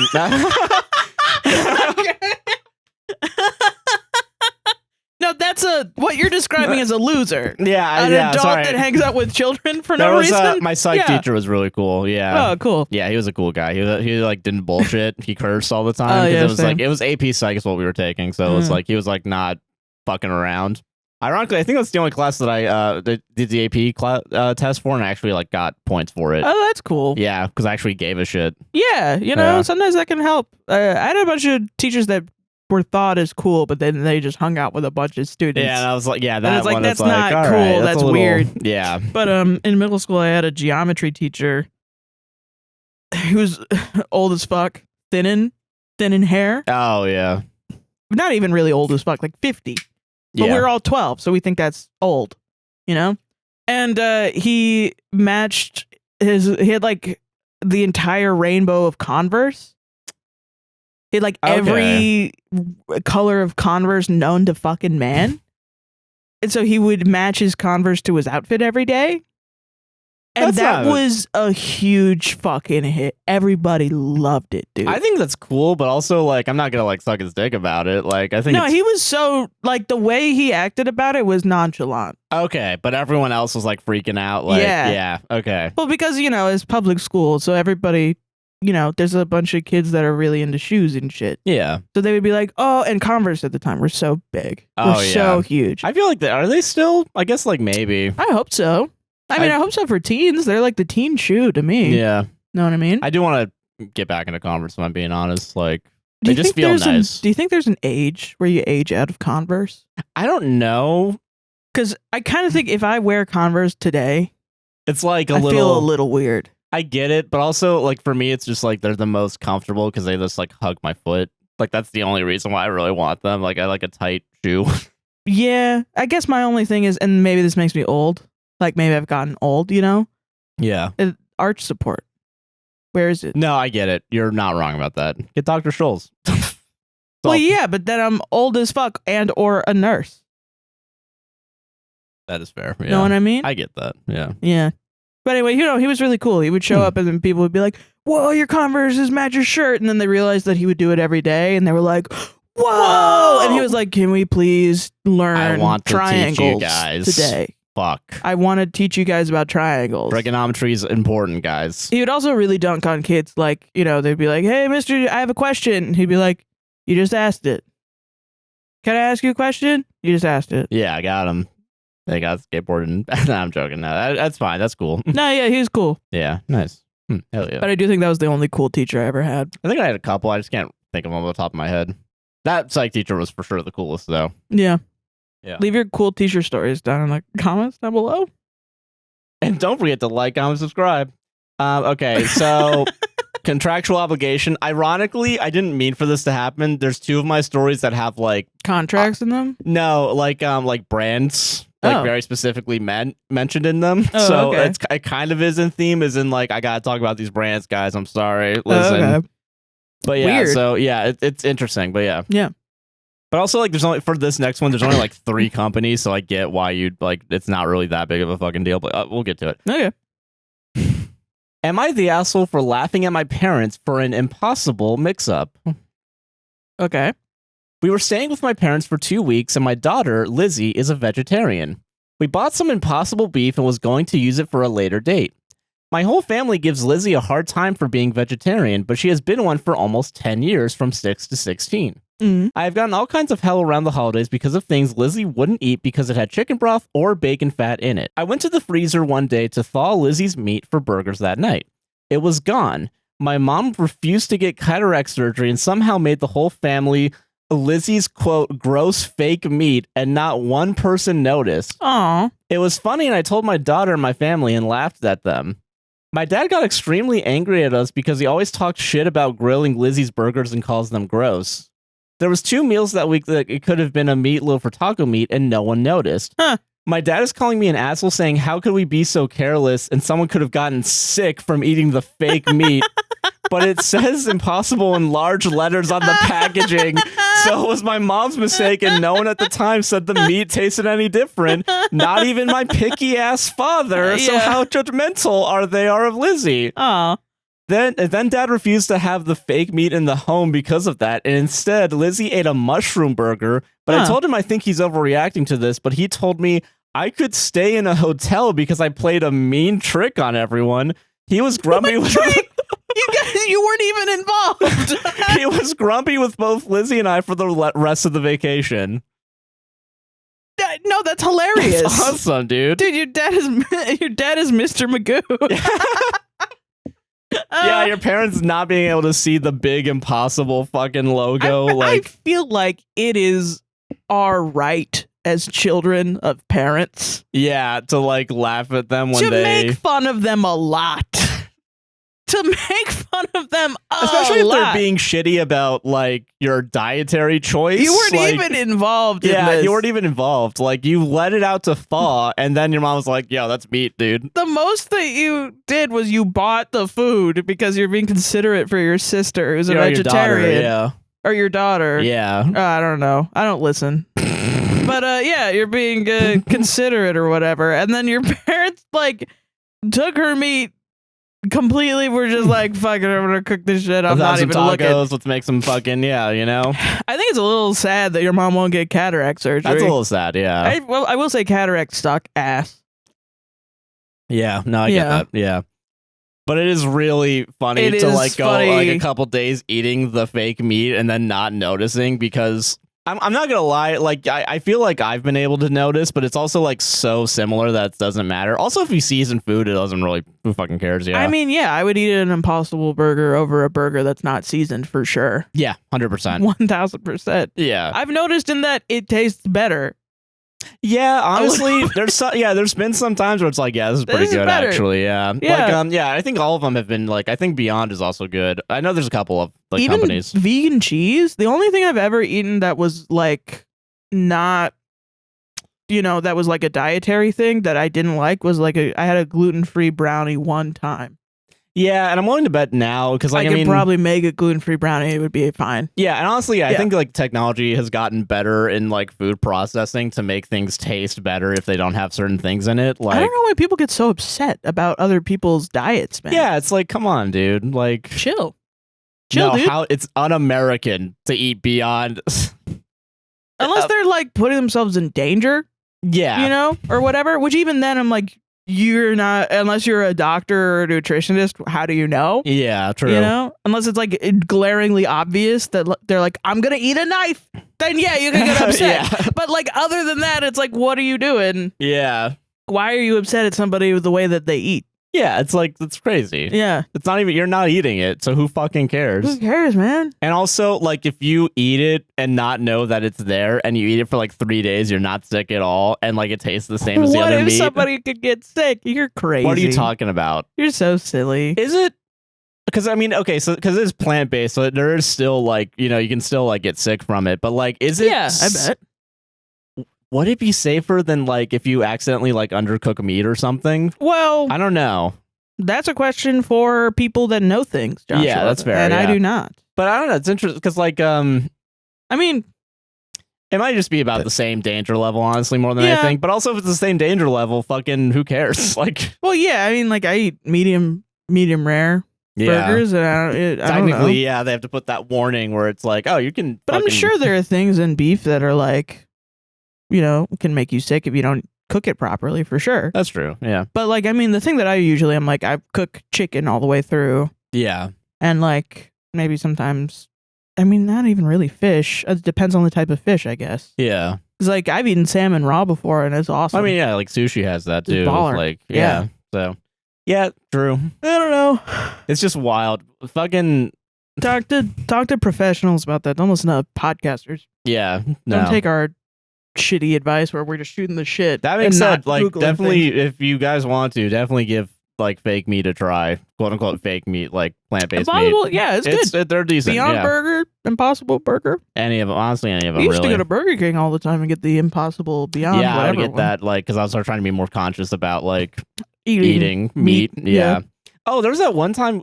I don't know what it was, like a grilled cheese vegan place. Oh, they had really. That's because you mentioned the cheese. They had a really good like cheese sauce, and I really like couldn't tell the difference. Dude. The fact that it was like made out of nuts is crazy, man. Like, it's wild, dude. And then there was one time where your mom tried to go vegan, and she was like, "I just can't do the cheese," and I was like, "Why? Why?" And everyone else was like, "Yeah, the cheese is bad." Then a year later, we go to this place, and it's like, "Oh, this is that was recent. That was Christmas." Oh, really? Oh.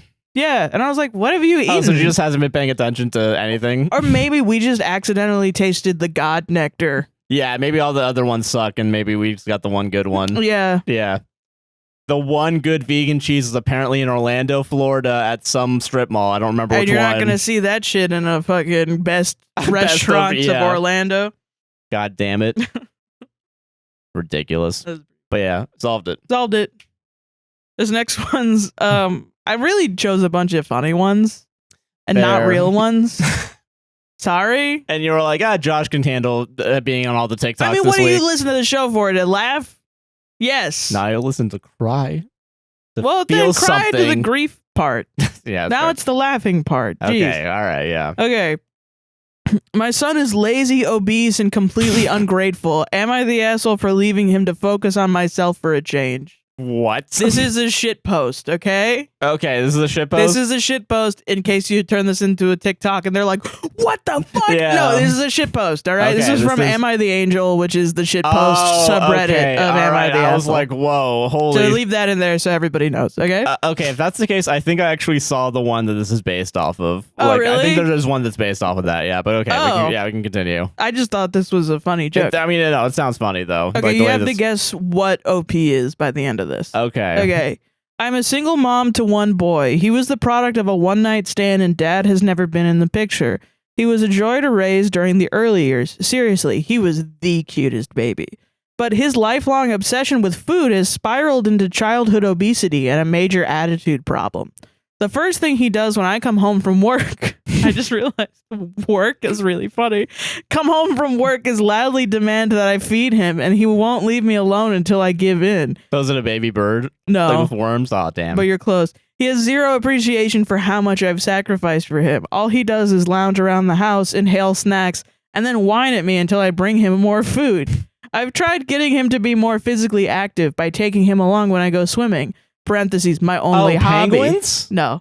What the fuck? But you're closer, yeah. Oh, my shit. only hobby, and parentheses. But he only lasts a couple minutes before he starts complaining that the water is too cold and he doesn't know how, despite me literally showing him step by step. Seals? Eye roll emoting. What did you say? Seals? Okay, all right. The other moms in my circle claim this is totally normal behavior for a kid his age, but I'm not so sure. It's gotten to the point where I've lost a noticeable amount of weight from the stress of providing for him, while he just keeps putting on more and more weight from how much he makes me feed him. And after yet another night of this bullshit, I finally had enough this morning and decided I wasn't coming home from work. I spent all day planning an extended trip to my favorite vacation spot, which coincidentally happens to be where I met my baby daddy. And then the sheesh emoji, oh yeah. And I think it will be good for me to reconnect with myself and my needs. I'm leaving for my trip later this evening. As for my son, I think I've equipped him well enough to fend for himself for a while. I know people will come at me saying that he's too young for me to be leaving him alone like this. But my mother literally abandoned me to chase men while I was around the same age, and I turned out just fine. My only hesitation is that I may not have left enough food in the house, but in all honesty, learning to go hungry might do him some good. Maybe it'll push him to get out of the house to get groceries, if nothing else. So Reddit, am I the asshole? Edit, I'm a harp seal, in case that's relevant. Oh, God. In case that's relevant. Oh, that's cute. They're so cute. Yeah, they are really cute, actually. Oh. Nah. Yeah, probably the cutest baby. Yeah, honestly. What do you do for work? What do you do for work? Yeah. Do you think so what she's you gotta the do is you gotta asshole? find a club and Stay away from the clubs. yeah, just that. Yeah. Christ, that's now. You know what? Asshole. Actually. Asshole. Yeah. But I guess it's just nature to abandon your kids. So I mean, maybe it's not the so asshole. Funny to think of animals that live in the Arctic that do that as I'm fucking sick of this kid. I'm fucking done, dude. Fuck this. Fucking grow up. I'm gonna go get laid. Seal's 5 weeks old. Yeah, fucking grow up and feed yourself. Yeah, Jesus, this is not my fucking problem anymore. Yeah. God. Yeah, I feel that honestly. Yeah. Because, I guess that's why I thought penguins, too, because don't penguins do something similar? Yeah, but I think penguins are more active, right? They run around and play with each other. They might be a little bit better. Yeah.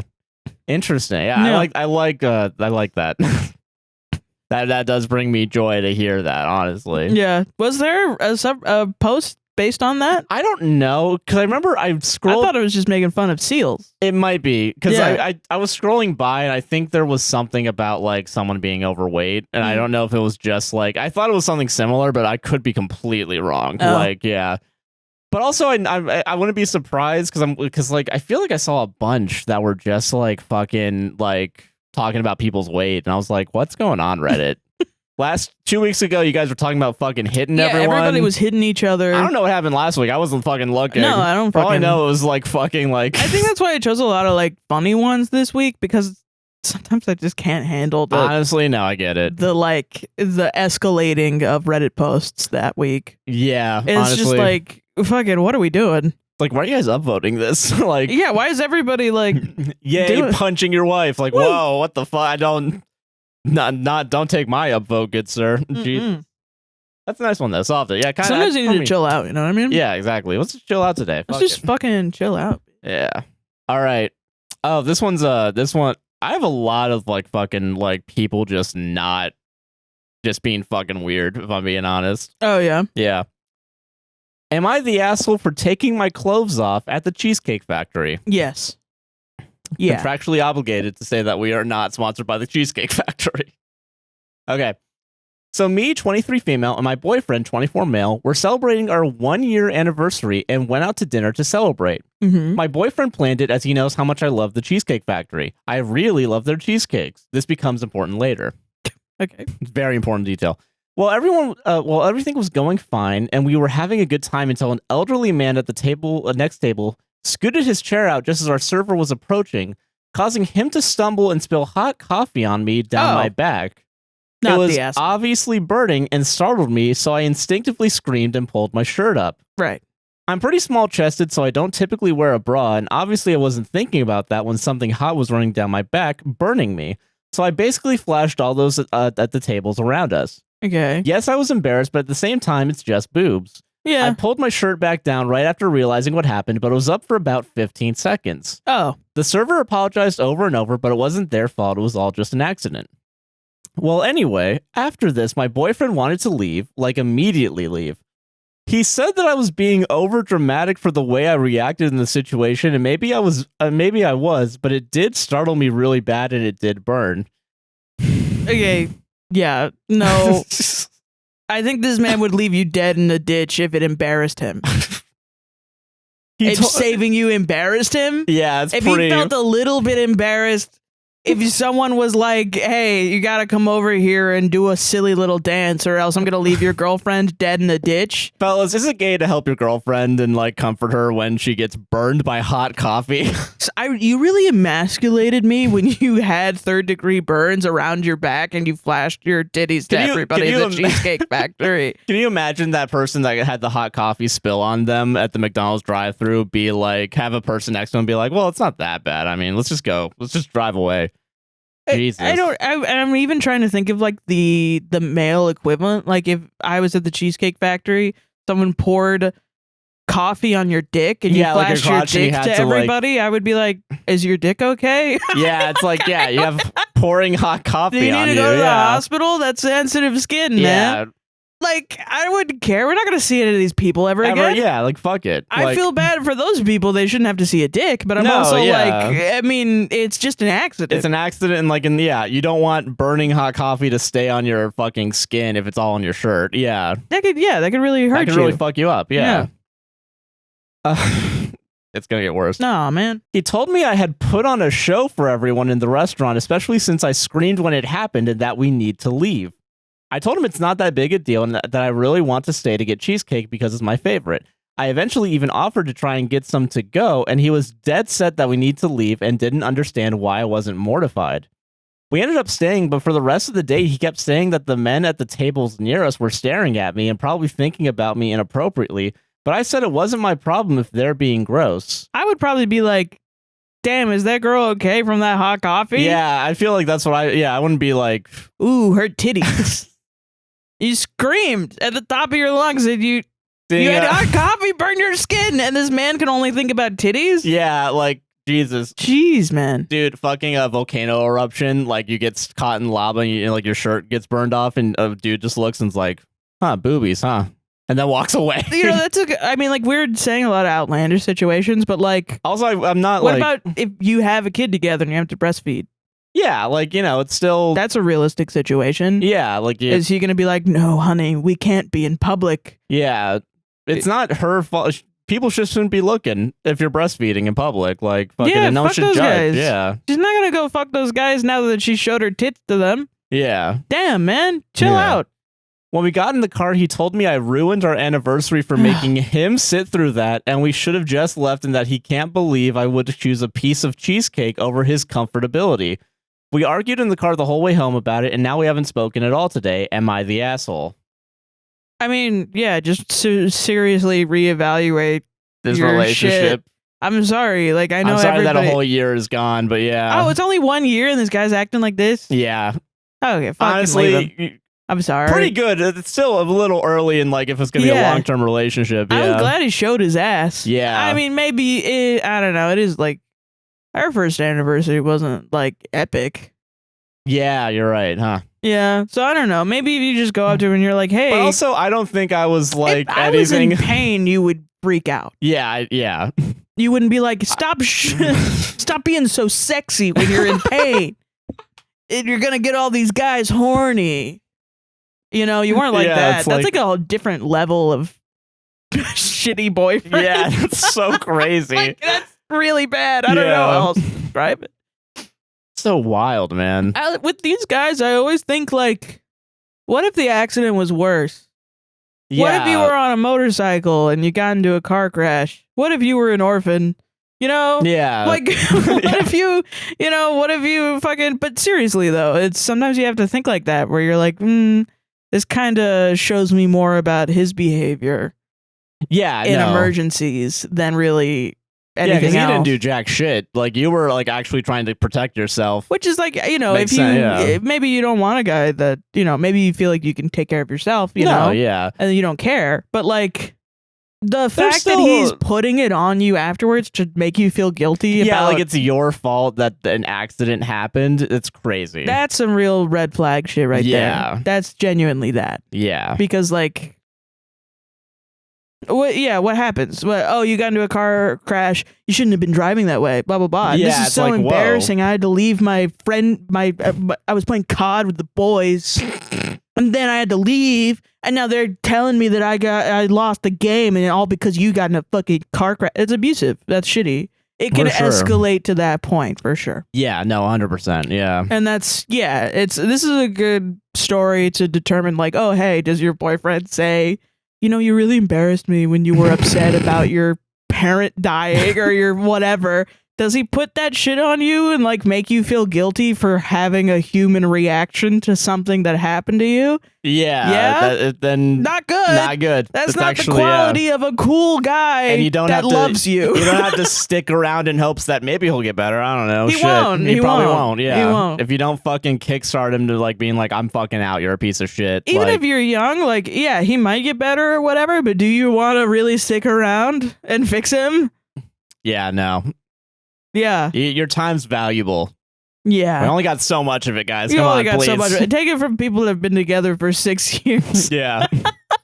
Like we weren't long years. long years. We weren't perfect at the beginning, but it wasn't like I never thought like I'll just fix him.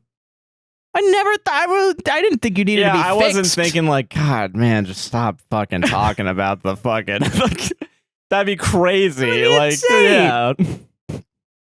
Dude, fucking Fox, like fucking having her thing, and like you've been so supportive at Leola, but me being like, I mean, no, I can't. I'm not handling this one, man. This is all. That's yours. You should just use that. Fucking hey, you gotta. Let's go dig a hole out back real quick. Yeah, just shove her in there. You got a goat too. Let's fucking two birds, one stone. Gravel pit. Throw her in the gravel pit. I think we have referenced that literally every fucking podcast because it's so funny. Who the fuck has a gravel pit? I don't know. Why do you have? Is it for killing dogs? Probably. The dog killing gravel pit like it's the fucking Coliseum, and you have like lions, except for the lions are bullets from your gun. And it's also like, how shitty of a shot are you that you need to cripple the dog by putting him in a hole where he can't get out? Yeah, that's fucked, man. Is this how they do it in South Dakota, wherever the fuck you're from? Yeah. That lady was so crazy. And then to spin it as if that's why she would be a good vice president. Because I do the hard shit. I do the hard shit for my country. Like, I'd fucking kill unnecessarily throwing a dog in a gravel pit and shooting him to death. And then putting a goat in there and killing him for good measure. And then she put in that she freaked out the construction people. Yeah, teaching them a lesson if they fuck up. like it was like that's comedy, man. That's so really funny. comedy, dude. Why would you put that in there? Dressing up the goat as like giving the goat a hard hat and the orange vest to be like. I thought you meant like dressing the goat up like the dog. No, for the kids. And then still shooting it in front of them. Yeah, killing the dog and then dressing the goat up like the dog so the kids don't know that the dog is dead.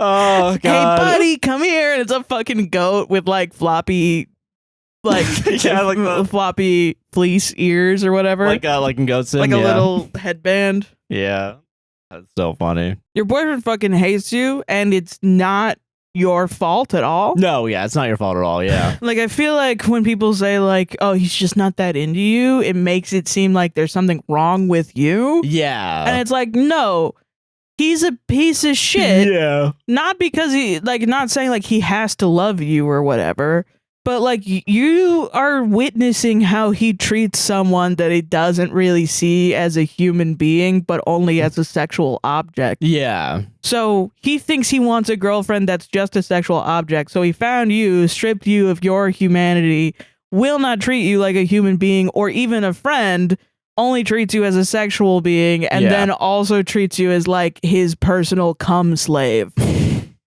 Like, how dare you get injured?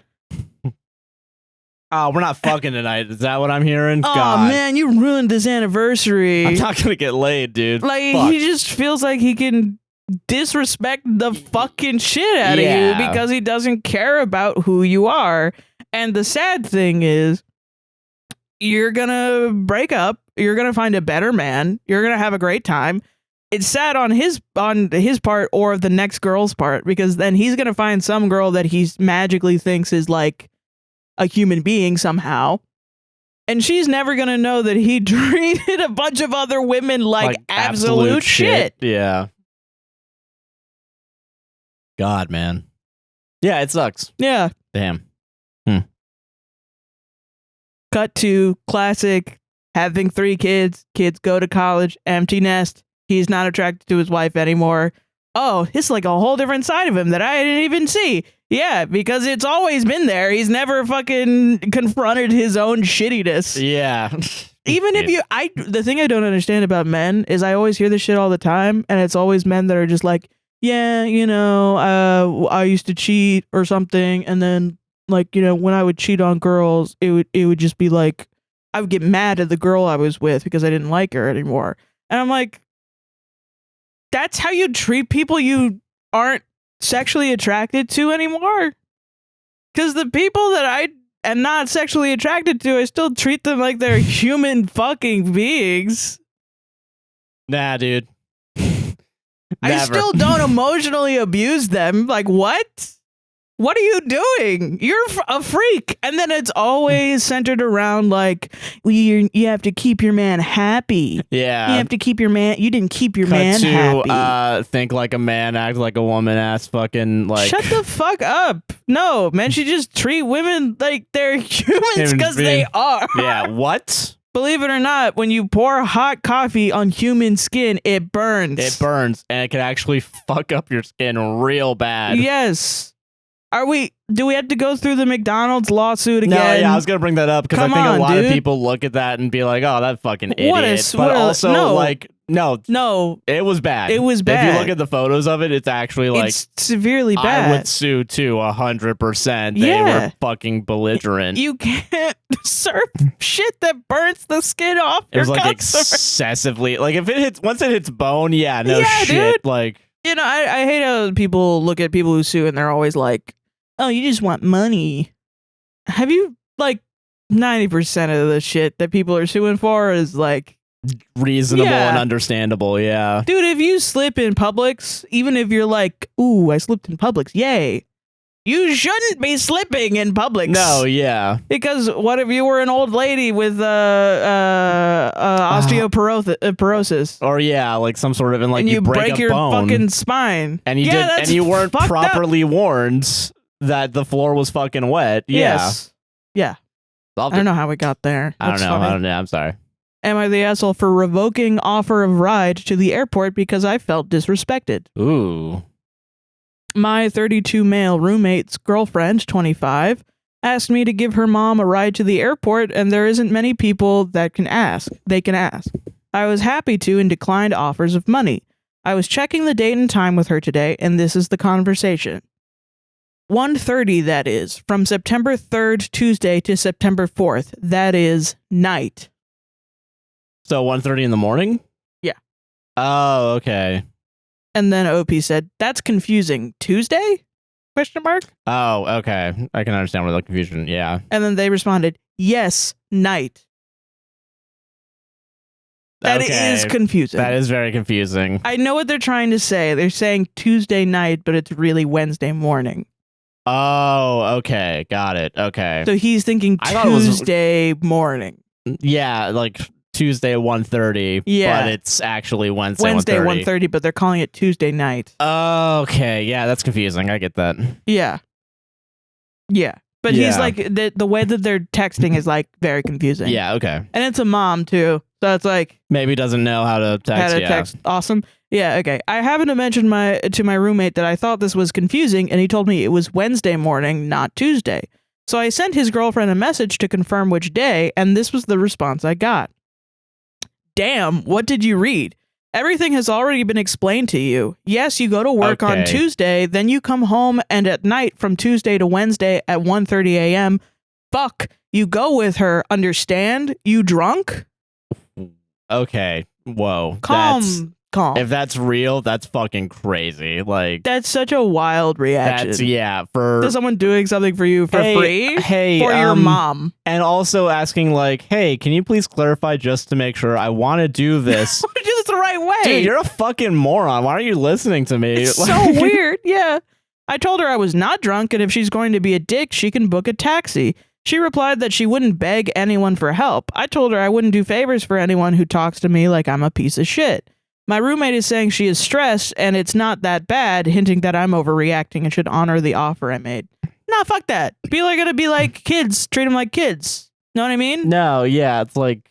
it's kid shit if you blow up at people that are helping you. Yeah, I'm sorry. You gotta take away the toys. Sorry, like in the toy of adult consequences when you're an adult. Yeah, you can't just blow up at people randomly. Yeah, when you're stressed, like, and swear at them. It's just like not. Yeah, that's not the way to handle your stressful situation. Is put it on, make it everyone else's problem but mine. Yeah. No, you do have to emotionally regulate yourself. I'm sorry. A little bit, yeah. Don't be like, damn, what the fuck do I have to tell you this again? Like, yeah, that's fucked up, man. Yeah.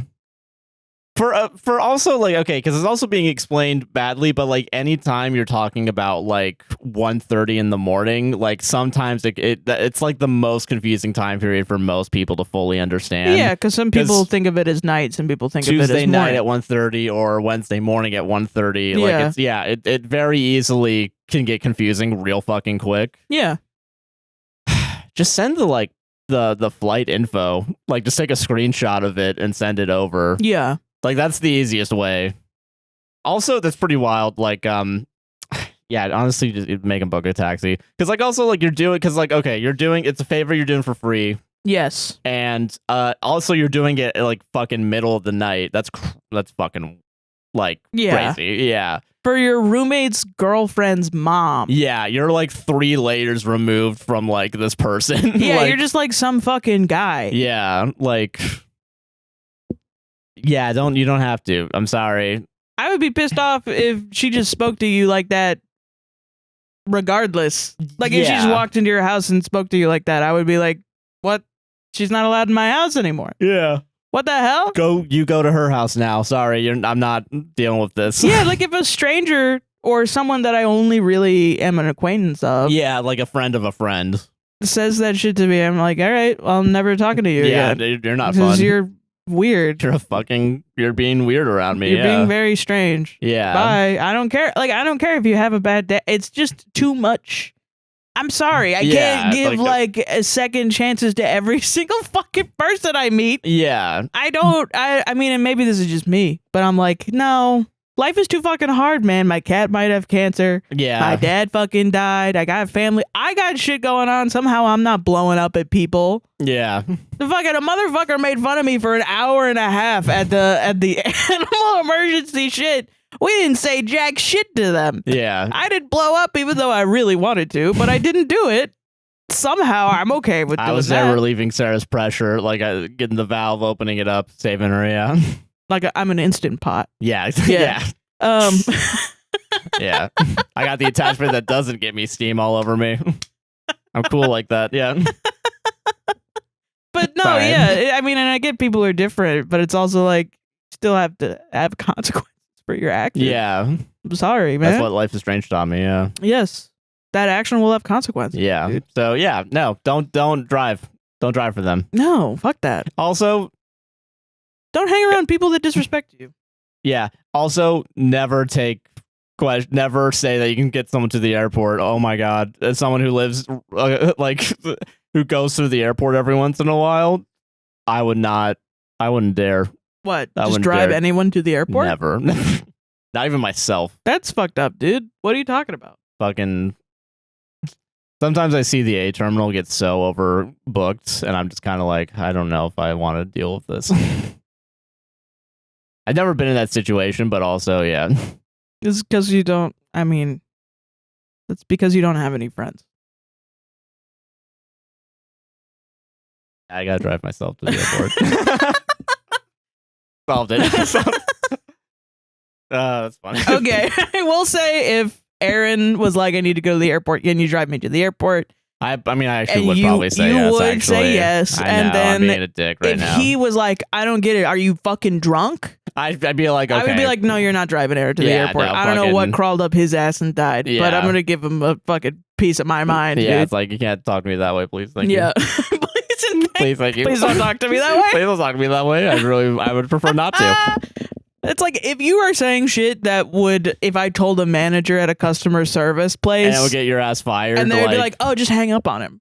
yeah, oh yeah, true. If yeah. that happened, then yeah, I'm not doing anything. We're terminating all relationships. Yeah. Like yeah, fuck you, man. God.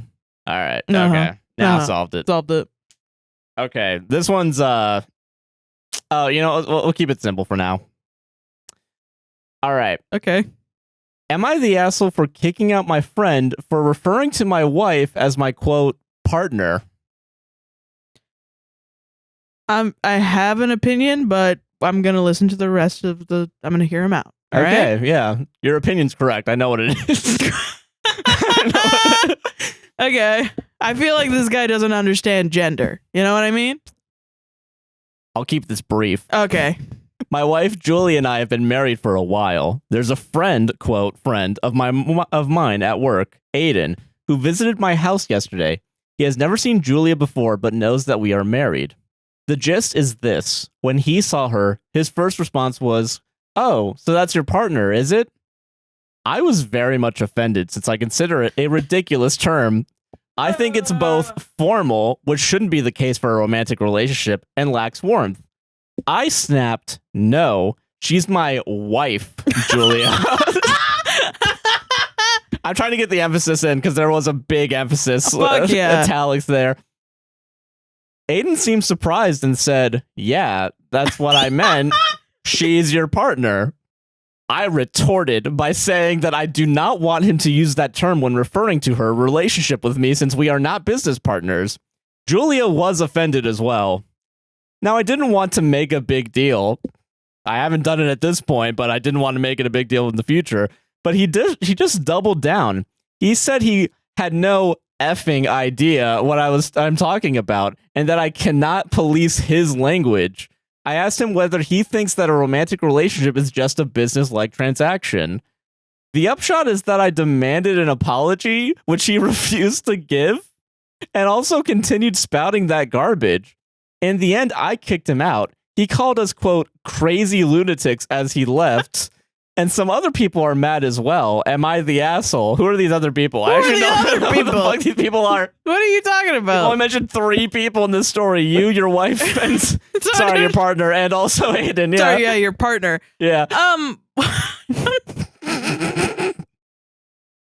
I'll keep this brief. Dude, your life is so easy.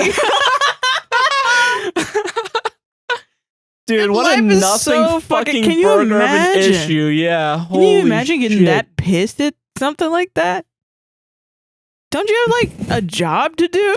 Yeah, what's going on? Like, go do a fucking puzzle or whatever, man. Jesus. Add some fucking spice to your life. Get a little angry at something else. Where's that fucking puzzle piece? What's the fucking puzzle piece? Dude. No, we have to do the corners first. I mean, like, this is obviously like, I don't even, what? Like, I'm gonna assume it's transphobia. You know what I mean? No, yeah, like, because they don't. It's the people that are like, this pronouns, I don't like them. No, for sure. And they've never even thought about a pronoun since like the first grade. You know, it's so weird to say that like partner is a business transaction when in reality, I feel partner like I've in heard. Crime. Yeah, partner in crime. Well, that's a business crime. Yeah, like, are you part of the mafia or like what do you mean? No, but like people have been using the term partner for like fucking decades. Like, you know, it kind of reminds me of people like that would like if you say happy holidays or like Merry Christmas, when in reality both of those terms like, were made by the same guy. Like, yeah, like happy holidays, like I don't know. It's like no one that says happy holidays or the term partner is ever offended when you're like, please don't. Like this guy, I mean, I kind of don't even really believe it because the guy's like, you can't police my language. Who the fuck says that about the word partner? Yeah. Like you're that intent on calling somebody's partner?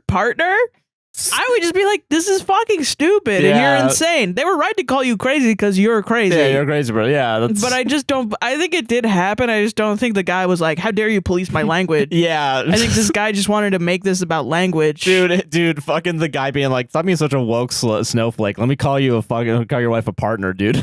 Yeah. I mean, like, what? Like, it's just, and this is like a leap maybe. Yeah. But I don't really think it's that much of a leap if I'm totally for real. Yeah. I feel like to some men, you say, oh, your partner, and you point at your wife, and he goes, she's not equal to me. I own her.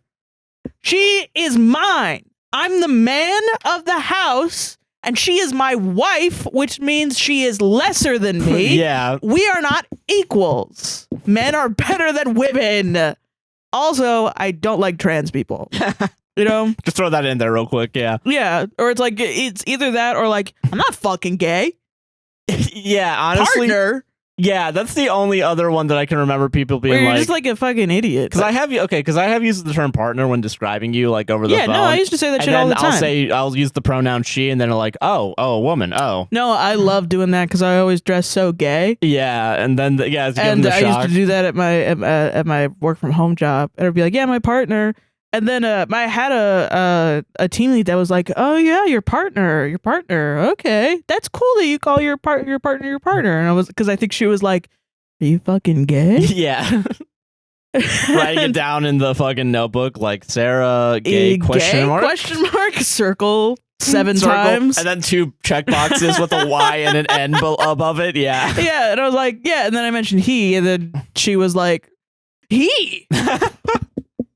And I was like, yeah. I will say I've never had that big of a response because I do interchange between girlfriend and partner. Like, well, I think fucking most whatever. people assume all men are straight. You know what I mean? That's fair. Yeah. But then if you're a girl that isn't, if you say partner, it's like, well, hold on. Well, if you're a girl that isn't always feminine all the time, they think, oh yeah, you must be a lesbian. Yeah, I get what you mean. You gotta be, because you're not gender stereotype, right?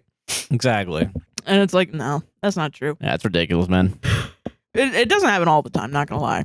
No, yeah. Yeah. Just a fucking word, man. It's just a word. Who cares? Yeah.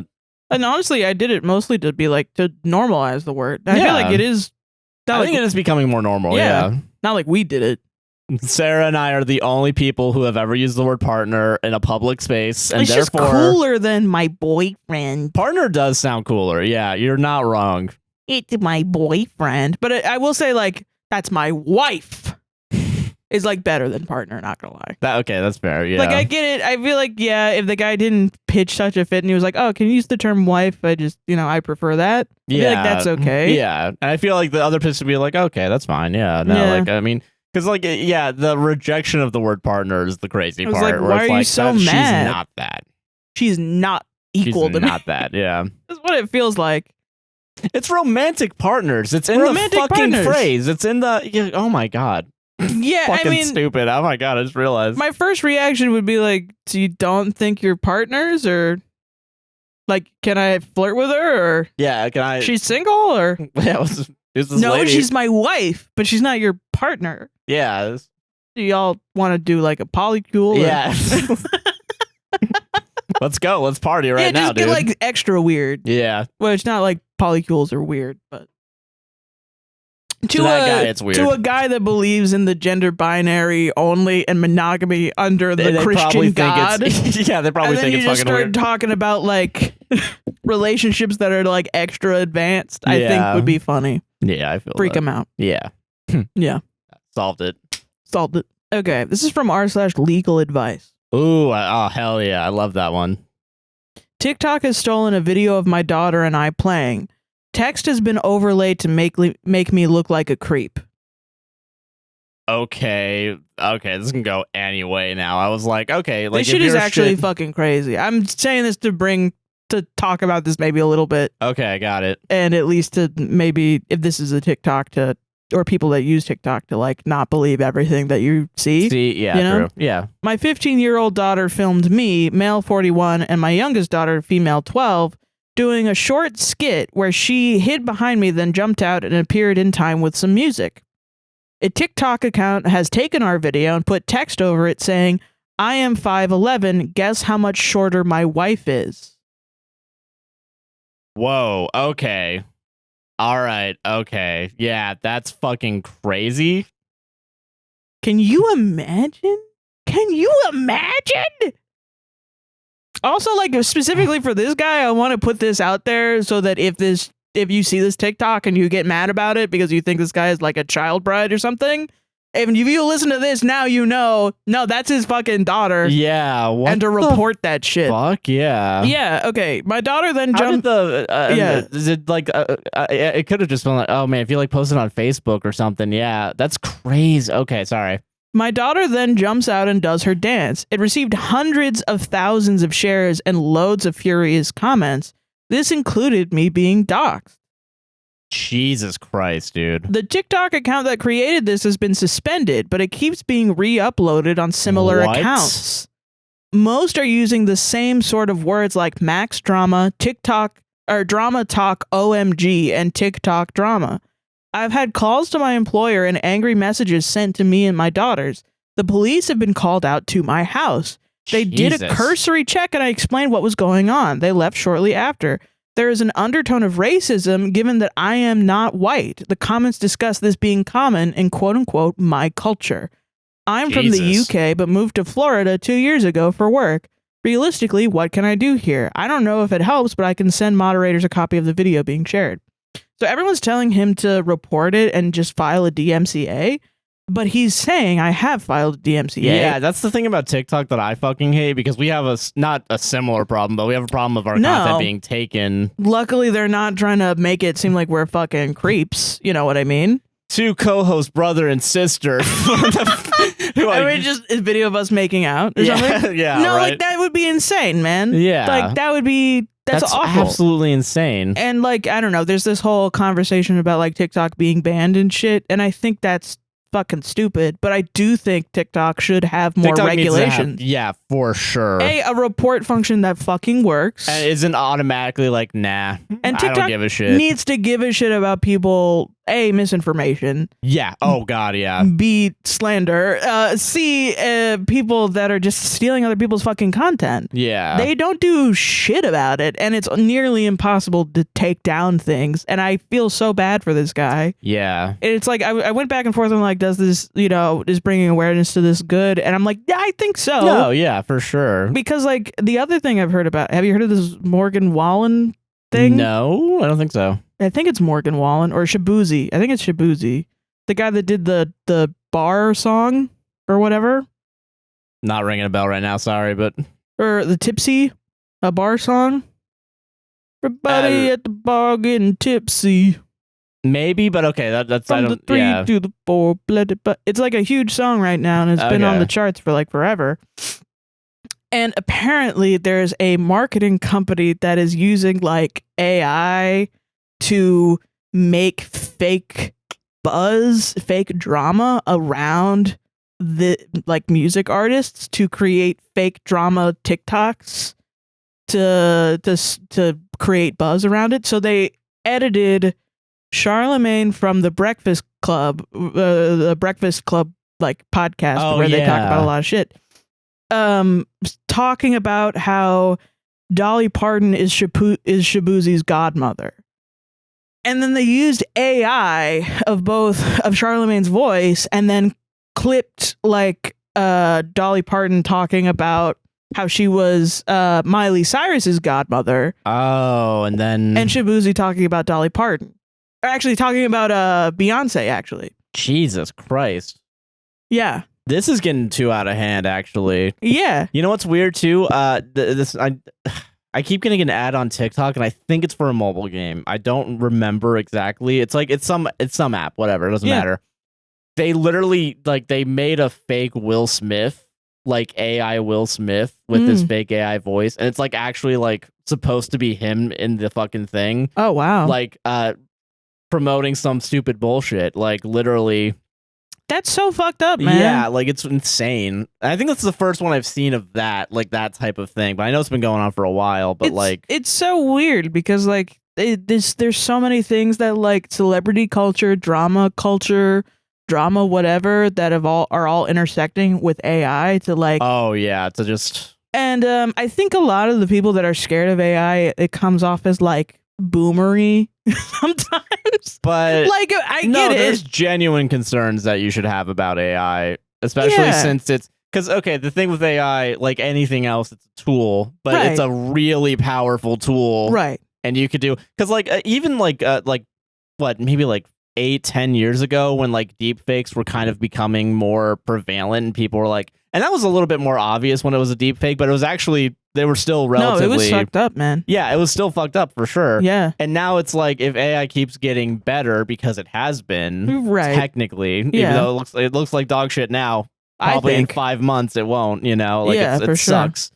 Like if it becomes so like realistic enough to where like because also I mean it's already unethical because they're like stealing from literally fucking everywhere. Right.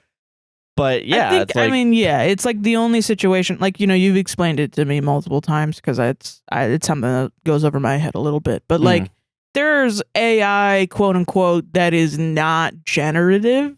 Yeah. That can be used as a tool when creating art that I think is fine. Yeah, AI has been around for a long time, technically. Like, games have AI for, like, their enemies. And, like, the fact that AI is becoming an umbrella term for this, like, literally kind everything? Of, like, is, like, it's a fun buzzword that companies can use to try and sell you their fucking... Their crap, yeah. Yeah. But it's, like, I think most of the time when it's, like, Google Gemini AI, whatever.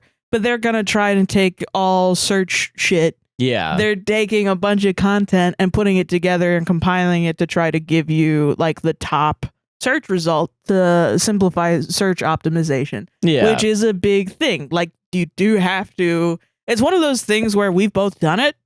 And being search optimization people. Yeah. And you have to pay a human being to go through and decide and rate search results.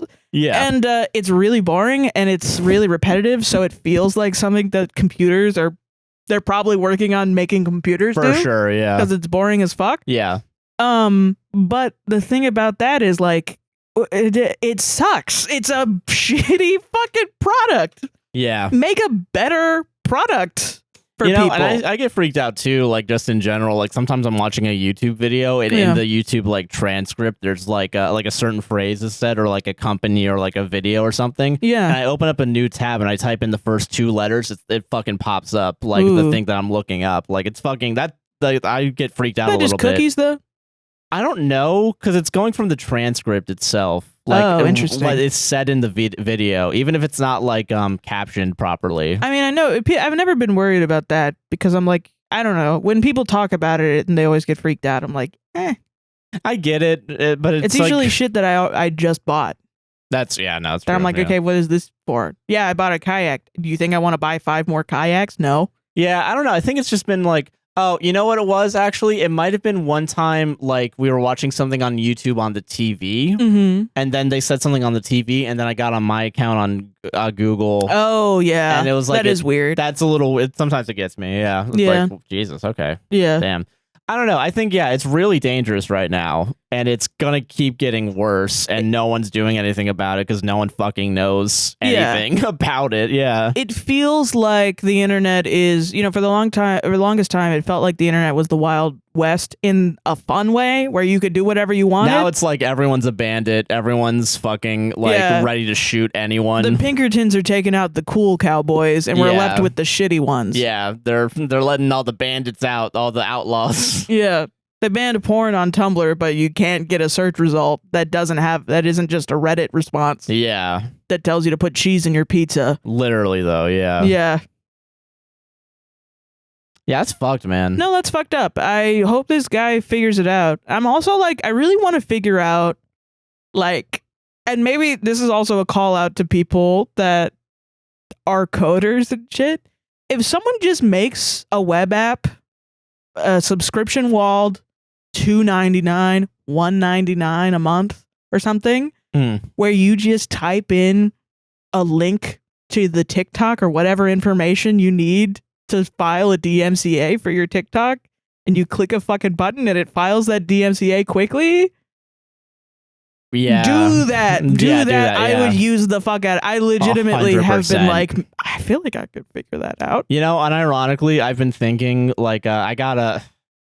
This probably isn't going to stay in, but like, that's a business idea for you guys for free. Yeah, you're welcome, guys. There's apparently, I don't think we would ever join like a podcast network per se, but I know there's like creator like networks, like, there's one that apparently like is run by like Moist Critical and has a bunch of people on it. I don't know if they would take podcasters, but I'm willing to bet that they at least like actually probably do, because they actually have like lawyers and shit apparently. So yeah, it's just like I don't have enough money to have a lawyer on retainer to constantly go through and report all the TikToks that are stolen for me. And also that shouldn't be like we shouldn't even have this problem. Like it's like regular people like this that are being slandered on the internet. Yeah, just because their 15-year-old wanted to make a fun TikTok video. Yeah. Is like they shouldn't have to keep a lawyer on retainer for the rest of their fucking life. Exactly. Yeah. That's like, just so people stop calling their dad a all pedophile for no reason. Fucking asshole wants like a bunch of likes and attention and probably money. Like, yeah. He's probably doing that because it got fucking millions of views and he made a bunch of money off of the TikTok Creator Fund. Yeah. Jesus, man. Which is like, I mean, TikTok's a big part of our income, but like, I'm not gonna go to bat for TikTok, dude. No, fuck no, dude. Dude, it's been hell. And there's so many, like, when Mercury Stardust and Jory were doing their fundraiser for trans people. Oh, yeah. And they were being constantly taken down. And reported, yeah. It's like the reports that go through are only against specific groups of people. Yeah, it's like it's usually against like trans people. If you talk about sex at all, Palestine, like, that whole Palestine thing gets fucking down. Like, yeah, it's a really weirdly specific shit. If you talk about sex at all, but then there was that video of that lady that just showed her cooch. Yeah, and there's still plenty of people, like, there's a big trend, not a big trend, but, like, someone apparently, like, had, like, overalls on and, like, their nipple flashed, and, like, Flash talk. Yeah, Flash talk, yeah. Like, the fact that it's a fucking name, like, that's up, man. Yeah. There's the lady that did Meet Me in the Middle, where she had a skirt that went up too high, and everybody saw her cooch. God. Doja Cat also did that. I don't know why it's becoming it's a thing. Yeah. I don't really care and want to see that. Yeah, like, Jesus. I don't know why it's... We have websites for you guys to show off tits and ass. Like, you go to OnlyFans, man. Yeah. At least pay them. Yeah. Pay them money. Pay them money, dude. Shit, man. Yeah, fucking crazy, man. It's not good. It's really weird. Yeah. If you see any more videos of that, if you've seen that video, go report it for this guy. For sure. Yeah. Solved it. Am I the asshole for not, quote, being supportive of my girlfriend's decision of running a half marathon? Okay. I, 28 male, have a girlfriend, 28 female, that just recently decided to sign up for a half marathon come December. Mm-hmm. The reason why she signed up is because she doesn't want to go to an event that's also happening that day, so she has a built-in excuse. Parentheses, that's pretty wild to me. No. That's hilarious. I would do the same, honestly, if I really didn't want to do something, yeah. She asked me beforehand, and I told her I thought that was a bad idea. Okay. She doesn't like running, nor does she run, and she could find another excuse that isn't running a half marathon. She still signed up anyways. She then told me that she will follow a 12-week plan for running the half marathon that was given to her with her inscription. Okay. Here's the thing. I'm a runner in an elite running club. I've run over a dozen half marathons and countless 5Ks and 10Ks in my life. This summer, I ran a 10K and a half marathon. I finished 5th overall in the 10K and 12th in my category for the half marathon. I'm by no means a, quote, good runner, good as in making a living running, but I do know what I'm talking about. Okay.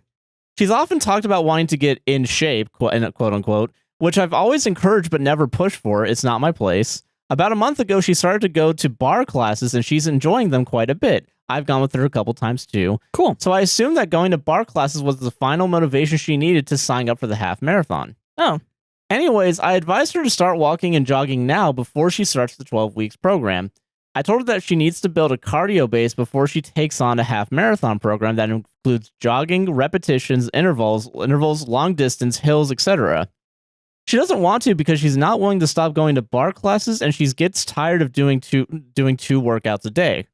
I told her that a half marathon is a lot of mileage and that she needs to get an extra prepared so she doesn't get injured in the race. Okay. She said she's not interested in achieving a, quote, good time, and that she just wants to finish even if it's walking. Okay. Also, that she has a cardio base from playing basketball growing up. She stopped playing basketball 8 years ago. Okay. I told her that she made this commitment and that she should take it more seriously. Okay. All right, guy, man. 12 weeks for a half marathon is a pretty standard program when you have been running and you want to hit your peak in the race, not when you're about to start from scratch. Because she said, I want to win the marathon. Well, I mean, like, I don't know. You've done marathons before, and I haven't. So I don't really know. I've done a 10-miler, but we'll talk about that in a second. Yeah. That was the last straw, and she got really upset with me, saying that I was trying to put her down, not being supportive of her, and that it's not easy for her when her boyfriend is in great shape and she isn't. At that point, I apologized for making her feel that way, and that I would drop it. I do feel that I need to find a better way to approach it, but I want to know, was I the asshole? What is it with fitness that gets into your brain and makes it impossible for you to talk to anyone that isn't also into fitness? Yeah, honestly, because I'm not into it at all, but every person that's like into fitness I've ever no, not even you, but like into it. Yeah, like gym is life, bro. Like those people, I cannot. No, they those people are will fucking not annoying, no. speak to me. Like they just won't speak to me. Yeah. And I assumed it's fat phobia, but it's like even fat people that lose weight and become that guy turn around and they're like, ew. And I'm like, well, what the fuck? You were in my position. Yeah. You went through the process, but you're still like, and maybe it is just internalized fat phobia, but it's like becoming a YouTuber and then all of a sudden you're grooming girls for some reason. Like, what? Yeah. Why is every YouTuber grooming people? Yeah. What the fuck? Once you hit 100,000, it's like, all right, I can do anything now. Yeah. Is there like a pheromone they ship with the fucking the bronze? Yeah, the bronze, like the play button thing. It's just like, like what do I have to go be a nonce? I have to go do that. God. No, yeah, it's wild, but it's so weird. So, okay, here's my kind of take. Cause, okay, all right, I haven't a 10-miler. When I was a teenager, I was doing like 5Ks and like 10Ks. Yeah. Because in Florida, like pretty much the only main one that we have is the Disney one. There are other ones, but like there's a lot of them. There are a lot of them, but like the Disney one is the most popular one, so that's the one I did. And then there was a 10-miler for that. That was the most I've ever done. I did that when I was like maybe 14, 15, something like that. There's so many people around here that do marathons. It's crazy. Yeah, for sure. We have a lot of them going on. And like we have a lot of 5Ks, 10Ks, stuff like that. It's kind of cool. It's not like I've wanted to do it because it sounds awful. I've hated miles when you have to do it for the presidential. Part of me wants to do a marathon someday, but also it's kind of like... I'd support you. Do I want to fucking do that? Like it's a lot of work and I just want to be like healthy, you know? What's the smallest one? What do you mean? Like 5K is technically the smallest of all the ones I've said. Okay. 5K is like 3 miles. 3 miles? I could do that. Half marathon's like 13 miles. But you do like to go. Yeah, so here's the thing. Okay, so with marathons and half marathons in any race, really, like that's usually that long. There's usually a minimum time that you have to do every mile, and like you're probably gonna be like in the back, but like it's like 3 miles an hour is usually how, and that's like it's not slow, but it's like a brisk walking pace. Like you can do that really easily, usually. Maybe not for like 13 miles, but you can most likely walk it. And a lot of comments were saying this too, which makes sense because this happens with the Disney Marathon, is that people just like want to dress up and like have a fun time, like walk in and say, oh, I did a half marathon and I was wearing my mom really wanted to wear like tutus. Yeah, she did, Yeah, and like I think she did do that for the 10 miler. I don't remember. But like, so marathon...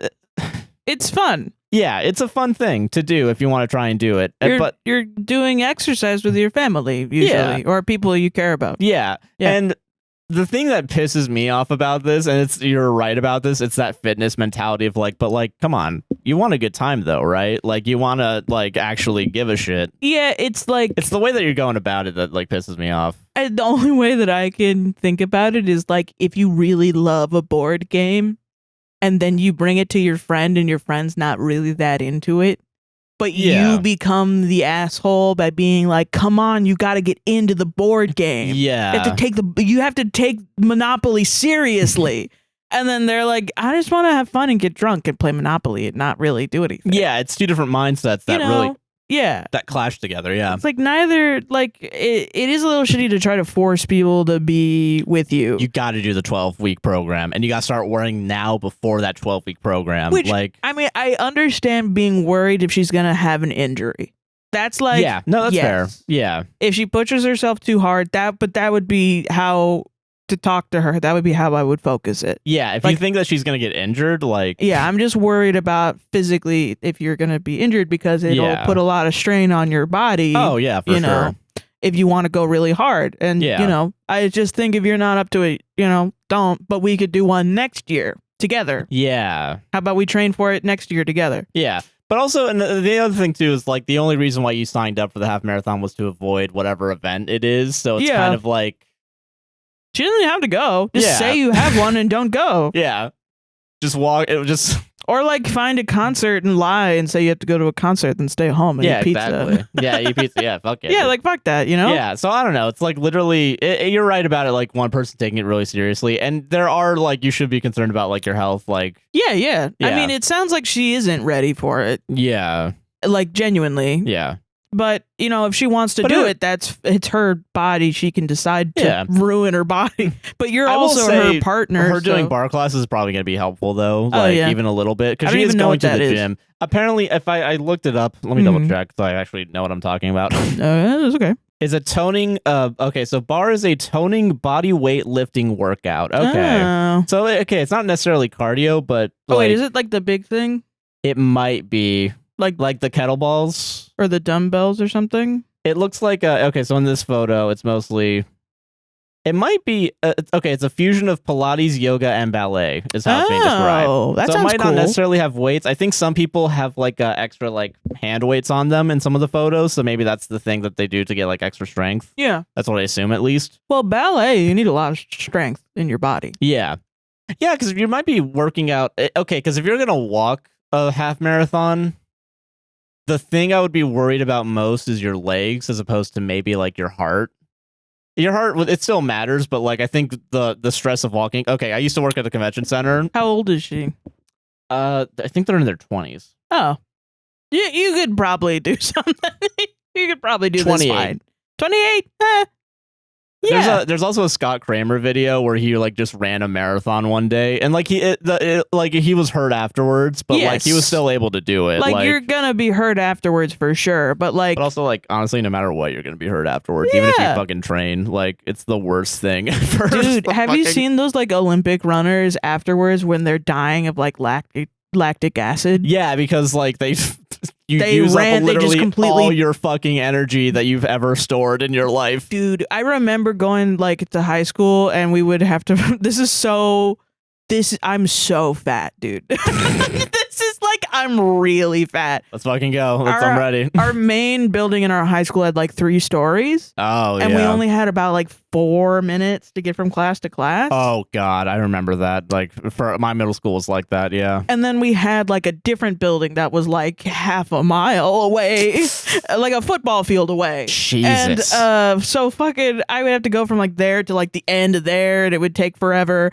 And I would have to go up sometimes 3 flights of stairs within 4 minutes.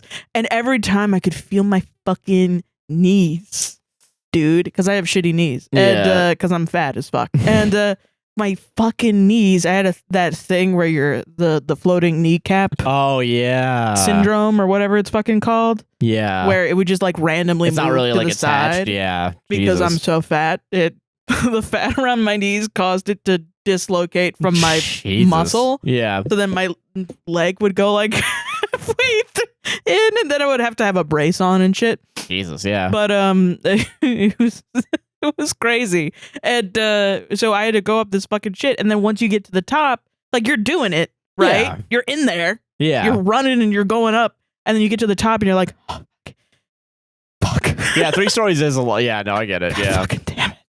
Yeah. No, I feel that, man. That shit is rough. Imagine doing that.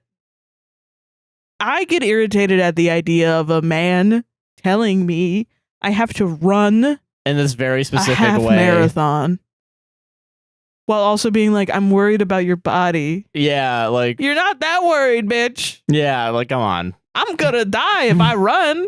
You kidding me? Yeah, no. Shit. Fuck, man. But like, if you like focus on the injury part. Yeah, that's the only thing that you can reasonably upset about. But like, yeah, honestly, the more I think about it, like, I think the bar classes are going to help more than anything. Yeah. Also, like, technically, any class is going to help out your heart because, like, you're gonna be exercise. and it's like low intensity, but it might be like it's not like HIIT, whatever the fuck that is. But yeah, but yeah, I don't know. You're kind of an asshole. That's what I made my point. That's what I'm trying to say. The supportive way to do it is to say, hey, listen, I'm worried that you might get injured. These are the injuries that are common with people that push themselves to do a half marathon when they're not trained to do it. I think we should have the proper training time. Let's do it next year or something. We can like go to a concert or like go out to eat so you don't have to go to this other event. Blah, blah, blah. I think maybe even be like, hey, do you want to talk about how you feel about your body? Because like, I know you said that I'm fit and you're not. I don't want you to feel like I'm judging you or your body in any way, or that you have to do this to like, for me to love you or something, because I love you anyway, blah, blah, blah. But if you want to do this, I'll support you. Even if you want to do this half marathon, like you really want to do it. But I'll be there to like, try and let's see how we can mitigate injuries if they happen. Yeah, exactly. You know what I mean? I feel that. I'll be there with gauze and water and shit like that. Yeah, exactly. Like be supportive in that way. Yeah. That's supportive. Saying, no, you're gonna fucking die. You're not as good of a runner as me, and I know my stuff, dude. I'm cool as hell, blah blah blah. Yeah. Or even you can even say like, hey, I run a lot and I kind of feel like you're discounting my expertise on it. Yeah, and that's fair. I'm a little upset. I think about that. Yeah, that's fair. But that's fair to feel that. But you do have to communicate that rather properly. than just be like, not allowed. Yeah, you shouldn't do this, actually. No. Yeah, it's bad. Yeah. God. I mean, yeah. Nah, I agree, man. Solved it. Sorry. All right. Last one, dude. Last one for you, and then one more for me, and then we're out of here. Am I the angel for kicking my twin out of the house? Okay. All right. Buckle up, Buttercup. Is that... No. Okay, that'd be really funny if it was. I think more am I the assholes. I feel like it's funny when I do it also. No, yeah, but I think... Like, just because it's not written down on Reddit. And I appreciate you doing that, because I think now you can start a trend of, like, people at the beginning of Am I the Asshole up, post. Buttercup. Yeah, say something like... Say something cool like that. Yeah, take from Big Joel, get set to get wet. Get set to get wet. Or, at the end, say, let's blow this popsicle stand or something like that. Am I the asshole? I'm blowing this popsicle stand. See you guys later. OP out. Something like that. Yeah. I don't know. Could be fun. Everyone should spice have, like, up my job of reading your content. My fucking job. Yeah. Yeah. Okay. My universe. You're living in it. All right. Okay. Am I the angel for kicking my twin out of the house? All right. So when I, 6 female, was born, My mother, 22 female, died 6 minutes later. Luckily, she had time to write a notarized and legally binding will, parentheses, her lawyer was in attendance at the birth, end parentheses, that left me as her sole heir. My dad, 67 male, could live in the house until I turned 18, provided that he was never in the same room as another female for the rest of his life.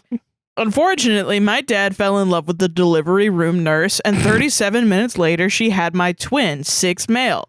We are identical. The nurse also died when my twin was 8 minutes old and left him destitute. This is the best subreddit ever made, actually. I know, it's so good. Why do we do our jobs? This should be... I know, these people are amazing. They should be making money and I should be washing their balls. For Jesus. real, dude. We have no other family and not even a next door neighbor to wave at. We are all on our own. My dad lived in a cardboard box when he and my mom got together, and my mom had an extremely successful LuLaRoe business. So I am set for life, and he's just a loser.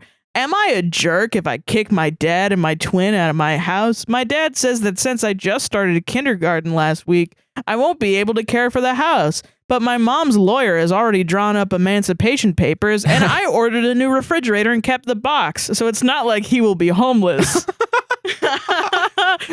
My cell phone has been blowing up because my twin is a TikTok star and his followers are demanding that I let him stay. YTA, let him stay. Let him stay, dude. That is so good, actually. ESH, everybody should live in the refrigerator box. Exactly, yeah. No one should have anything here. Yeah. Oh, that's good. That is good, actually, yeah. I love those, man. Honestly, yeah, like, they're such good... Just harmless yeah, shit. It's just, yeah, you know? Nobody's alive. Nobody's saying crazy shit. It's just fun. It's a fun thought experiment. What would you do if you were 6 years old? If I was 6 years old?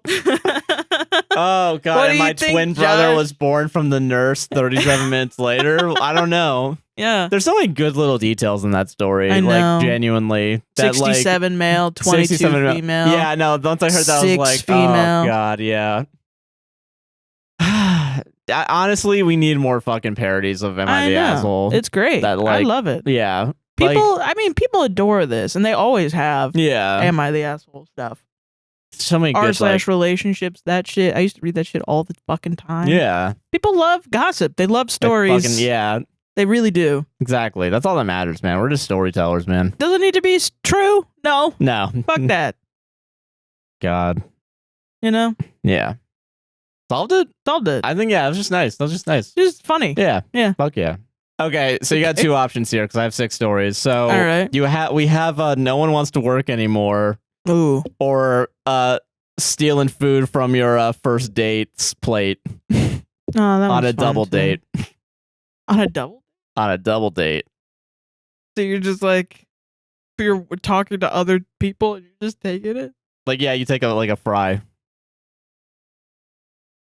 That's kind of funny. You do that one. Right, honestly, okay, yeah. I do like no one wants to work anymore, but work anymore, dude. Okay, sorry.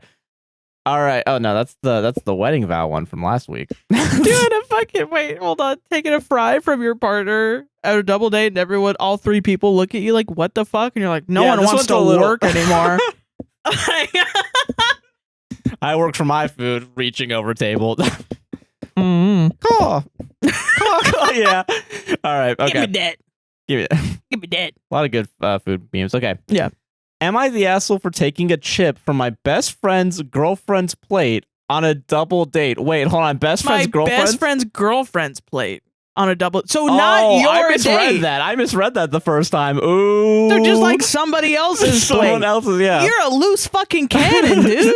I need your badge on my desk by the end of the day. Holy shit. My best friend invited me on a double date with his girlfriend's best friend. Me looking to get into a relationship said, yeah, sure.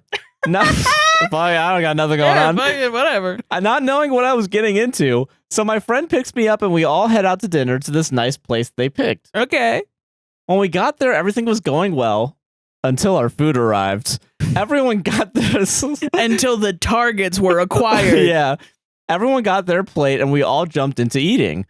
I saw that my chips were straight cut and my best friend's girlfriends ordered curly fries with her food instead of normal straight cut. Me, curious how it tastes, just said, "Oh, how does your chips taste?" and grabbed one chip off of her plate. She then looks at me in shock and says, why the fuck did you just touch my food? I don't know if it's why the fuck or what the fuck. It's just WTF did you just touch my food? I feel what the fuck did you just touch my food? Yeah, I feel like why the fuck would be better. Okay, whatever. Yeah. Get better at saying things, person. No, I mean, they're British. Yeah. Because they're calling it chips, but they're fries. Yeah, and I forgot it was British. I then just said, oh, sorry, did you want some of my chips? Trying to be fair. She then turns to her boyfriend and goes, nope, I'm not eating, and throws her cutlery on the table and sits back. Oh. Me, embarrassed as hell, next to my date, just says, I'm sorry, I didn't know you didn't like people touching your plate. Would you like me to order you a new plate? And said sorry. She then started being as stubborn as hell and says nope and nope. Even her best friend said she can share her plate with her, and she was just being stubborn as hell. We then proceeded to eat a little. Table dead ass quiet at this point.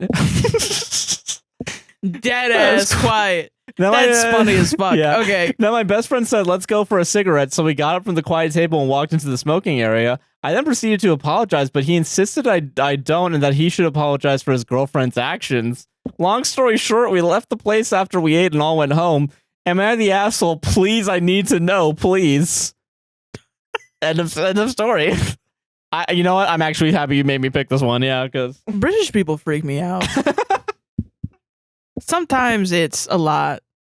Like, I think I can handle like 1 to 2 British people at a time in a social situation. Yeah. It can get overwhelming when they're all being Brits together. God bless them. Yeah. I run a D&D campaign for Josh and my friend Helen and her boyfriend and or her fiance and her brother.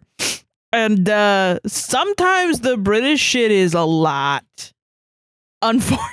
And it's like, I love them all. They're so funny. I love them. But it's like, the socialness of it is sometimes difficult to like, I don't know why anything is happening. No, I get it. Yeah. Sometimes. And it is really funny. And it is interesting having to get used to like the, like, you know, them saying fuck off is actually like a... It's good. Yeah, it's like, damn. Yeah. Yeah, everyone acted fucking weird in this story. I don't know, man. But it's I never know when I'm offending a British person because they always say that they don't get offended. And then when I say stuff and they're like, are you okay? And I'm like, what? What do you mean? What are you talking about? What? Yeah. They think I'm offended, but then they had a problem in the situation. Yeah. And I'm like, no, I'm fine. Or then like, I'll try to banter, right? I'll do like Americanized banter. And then they'll be like, whoa. I'm like, what are you talking about? I thought we were bantering. They're like, I'm just fucking with you. And I'm like, God damn it. Fuck. It doesn't genuinely bother me, but it's like a different fucking language, dude. Yeah, I get that. The socialness of it. I don't know why you would just be like, oh, I wonder how that tastes. Yeah, a little wild. That's so wild. Yeah. But I also don't know why she would be like, I'm not eating anything tonight. That's a little weird. That's a little, yeah. That's kind of like, okay. How is this gonna... Yeah, what's the resolution here? Because I don't know. I actually don't know. I don't know why I picked this one. Yeah, I don't know what it is. I just think none of you should hang out ever again. Like, I think you should all... All right, this is over, everybody. Yeah, like... I think you should all go into the middle of the woods and walk in opposite directions. And then, like, everyone, like, does the see you later. Just keep walking. Like, they should break up. You should never see your date ever again. Yeah, and exactly. You never talk about it ever again. Yeah. God. But it's also the, like, you can't talk about it at the table. Like, there's something where it's like something happened. Yeah. Everyone knows that something happened that was impolite, right? Yeah. But no one will just fucking talk about it. Everyone has to be like... Because there could be a lot of things, too, that I can understand, like, maybe would make her have a reaction like that. Like, maybe she's, like, really germophobic or something. Like, like a Howie Mandel or something, you know? But it's the not explaining. That's a little, like... weird, but also I guess like, she doesn't have to explain, yeah, because she's not technically the one that's in the wrong here. It's always so drawn out where it's like, okay, and then like you have to wait like a couple of days for them to be like, this is what was actually going on, and then you're like, oh, know. Why didn't we just fucking say it at the time? Yeah, it is funny though that like you and your best friend like had to go out like you're Carmi and the fucking bear smoking a cig. Like I don't know what that bitch is up about. And you know got it my was fucking like, order wrong and something. hey, you want to go get a ciggy? Yeah, you want to go get a ciggy? Hey, you want to go get a ciggy? And then you go outside. It's like, yeah, me missus. Me missus is how she is. Hey, sorry for me missus or whatever. Yeah. I can't do a British accent. It has to be in New York. Yeah, honestly. And then I just say British words. British slang words. That's fair, yeah. I don't know how to do a British accent either. It's no, fine. it's no, hard. All good. Yeah. It is hard. Yeah. But they can fucking do an American accent too well. Fucking pissed they off. fucking can't, dude. Hugh Laurie. Hugh Laurie is the only one. You're right. That is the exception to the rule. I can't think of anyone else. Yeah. It's fucking. Have you seen like British comedians try to do an American accent? Yeah, it's not British. You know what? It's not good. I think it's Australian people actually have a better understanding of American accents. Yeah, like Nicole Kidman. Sometimes I'm like, I forget. Yeah, Jim Jeffries used it in his gun control bit, and I was like, oh, that's a good one. That yeah. actually sounds good. Damn it. No, it's really funny. It's like, oh god, the guy that he was in Game of Thrones was on Game Grumps, and Jacob Sartorius. I think that's a kid. I think that's a kid. Jacob Sartorius was not on Game of Thrones. No, I don't remember his name is Jacob something. Yeah, I remember the guest episode where they had Jacob Sartorius and JoJo Siwa. Okay, calm down. All right. But it's get eaten by a dragon. That was a fucking crazy one, dude. No, his name is Jacob. I don't remember his fucking last name, but he was doing an American accent. He was like, dude, I have the best American accent. They're like, okay. He goes, cheeseburger. You don't even say it like that over there. What I know. It's really funny the way they can't get the vowels right. Yeah. And then when I started speaking to British people, and they tried as to do a hobby, I guess. Yeah, for funsies. I was like, damn, we really do like yeah. Like with our A's. Our A's are always like Yeah. And yeah, no, I get that. Yeah, you know? And they're more like I don't know, actually. I've talked to him every fucking week and I don't know how to say right? things. Yeah. Shit, fuck. I'm trying to even think. Oh god. Send your hate letters of APWSTR all the ones I'm doesn't thinking understand. of are how it is in American. Yeah, honestly. Fuck. I can't think of it. That's fair. No, it's okay. Don't even try. It's okay. Okay, I'm sorry. We don't have to. I'm thinking too hard. Yeah. Anyway, yeah, everyone was weird. Everyone's weird. EW. But you're YTA because you started it. YTA because you started it, but everyone's weird. YTA, EW. Yeah. Yeah. That's a good scale, actually. Everyone's weird. That should be a new one, actually. Everyone's weird here. Everyone's weird here. Because maybe some people aren't assholes. They're just being weird, yeah. Yeah, it was just weird. Yeah. You just did a weird thing and it ruined the mood. But then you were also kind of punished unfairly. Yeah, so like... It's just like, don't hang out with these people ever again. Yeah. That's it. You did. That is wild. I'm sorry. Oh, what does that taste like? It's really funny. Like, I don't know. Maybe you just fucked up once. Who cares? Maybe it's a social faux pas, whatever. Like, I literally just think some people are cool. And some people fucking aren't. You know what I mean? I'm sorry.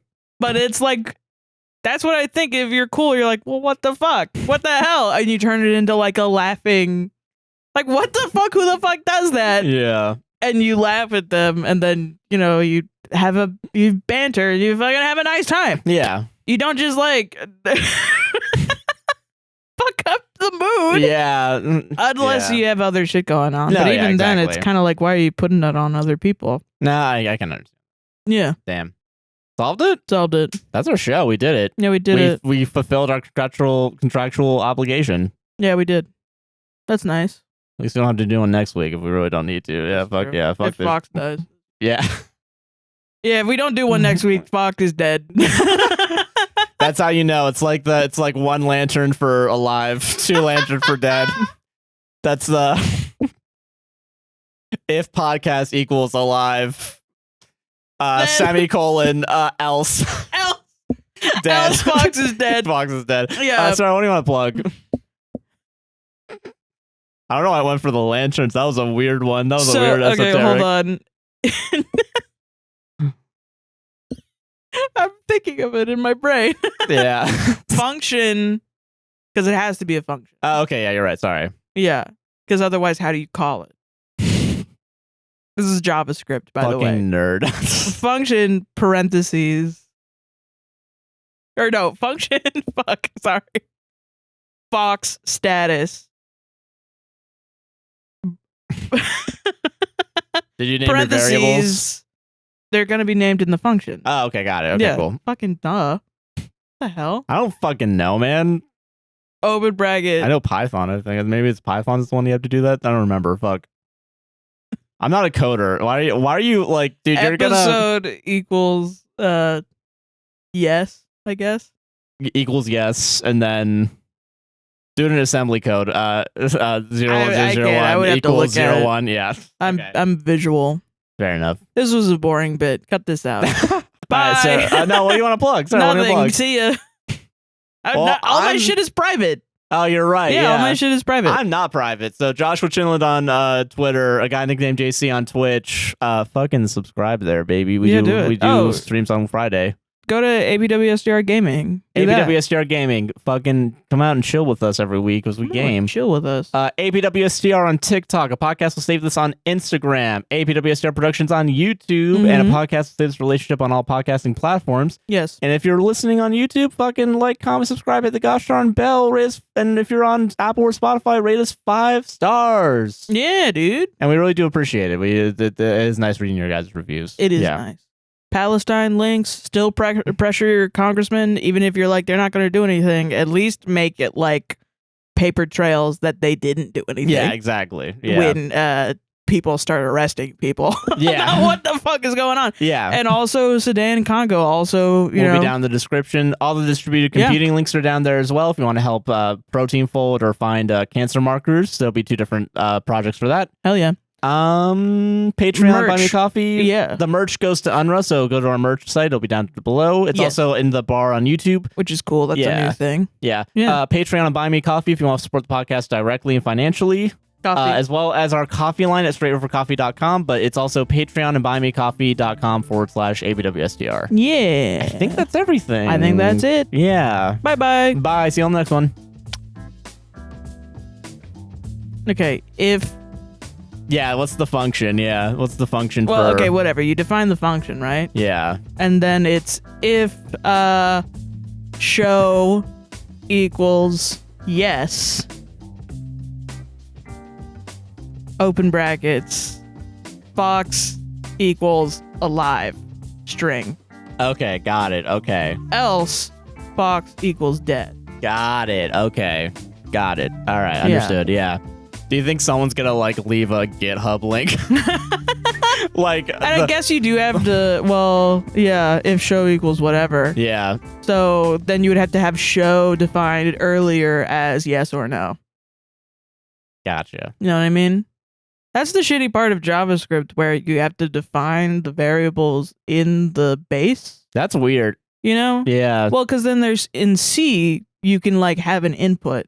Like with a computer machine input, which I completely forgot everything of those. That was like last year that I learned any of that shit. Yeah, we have strayed too far from the light of God. That is C. That is C? Yeah.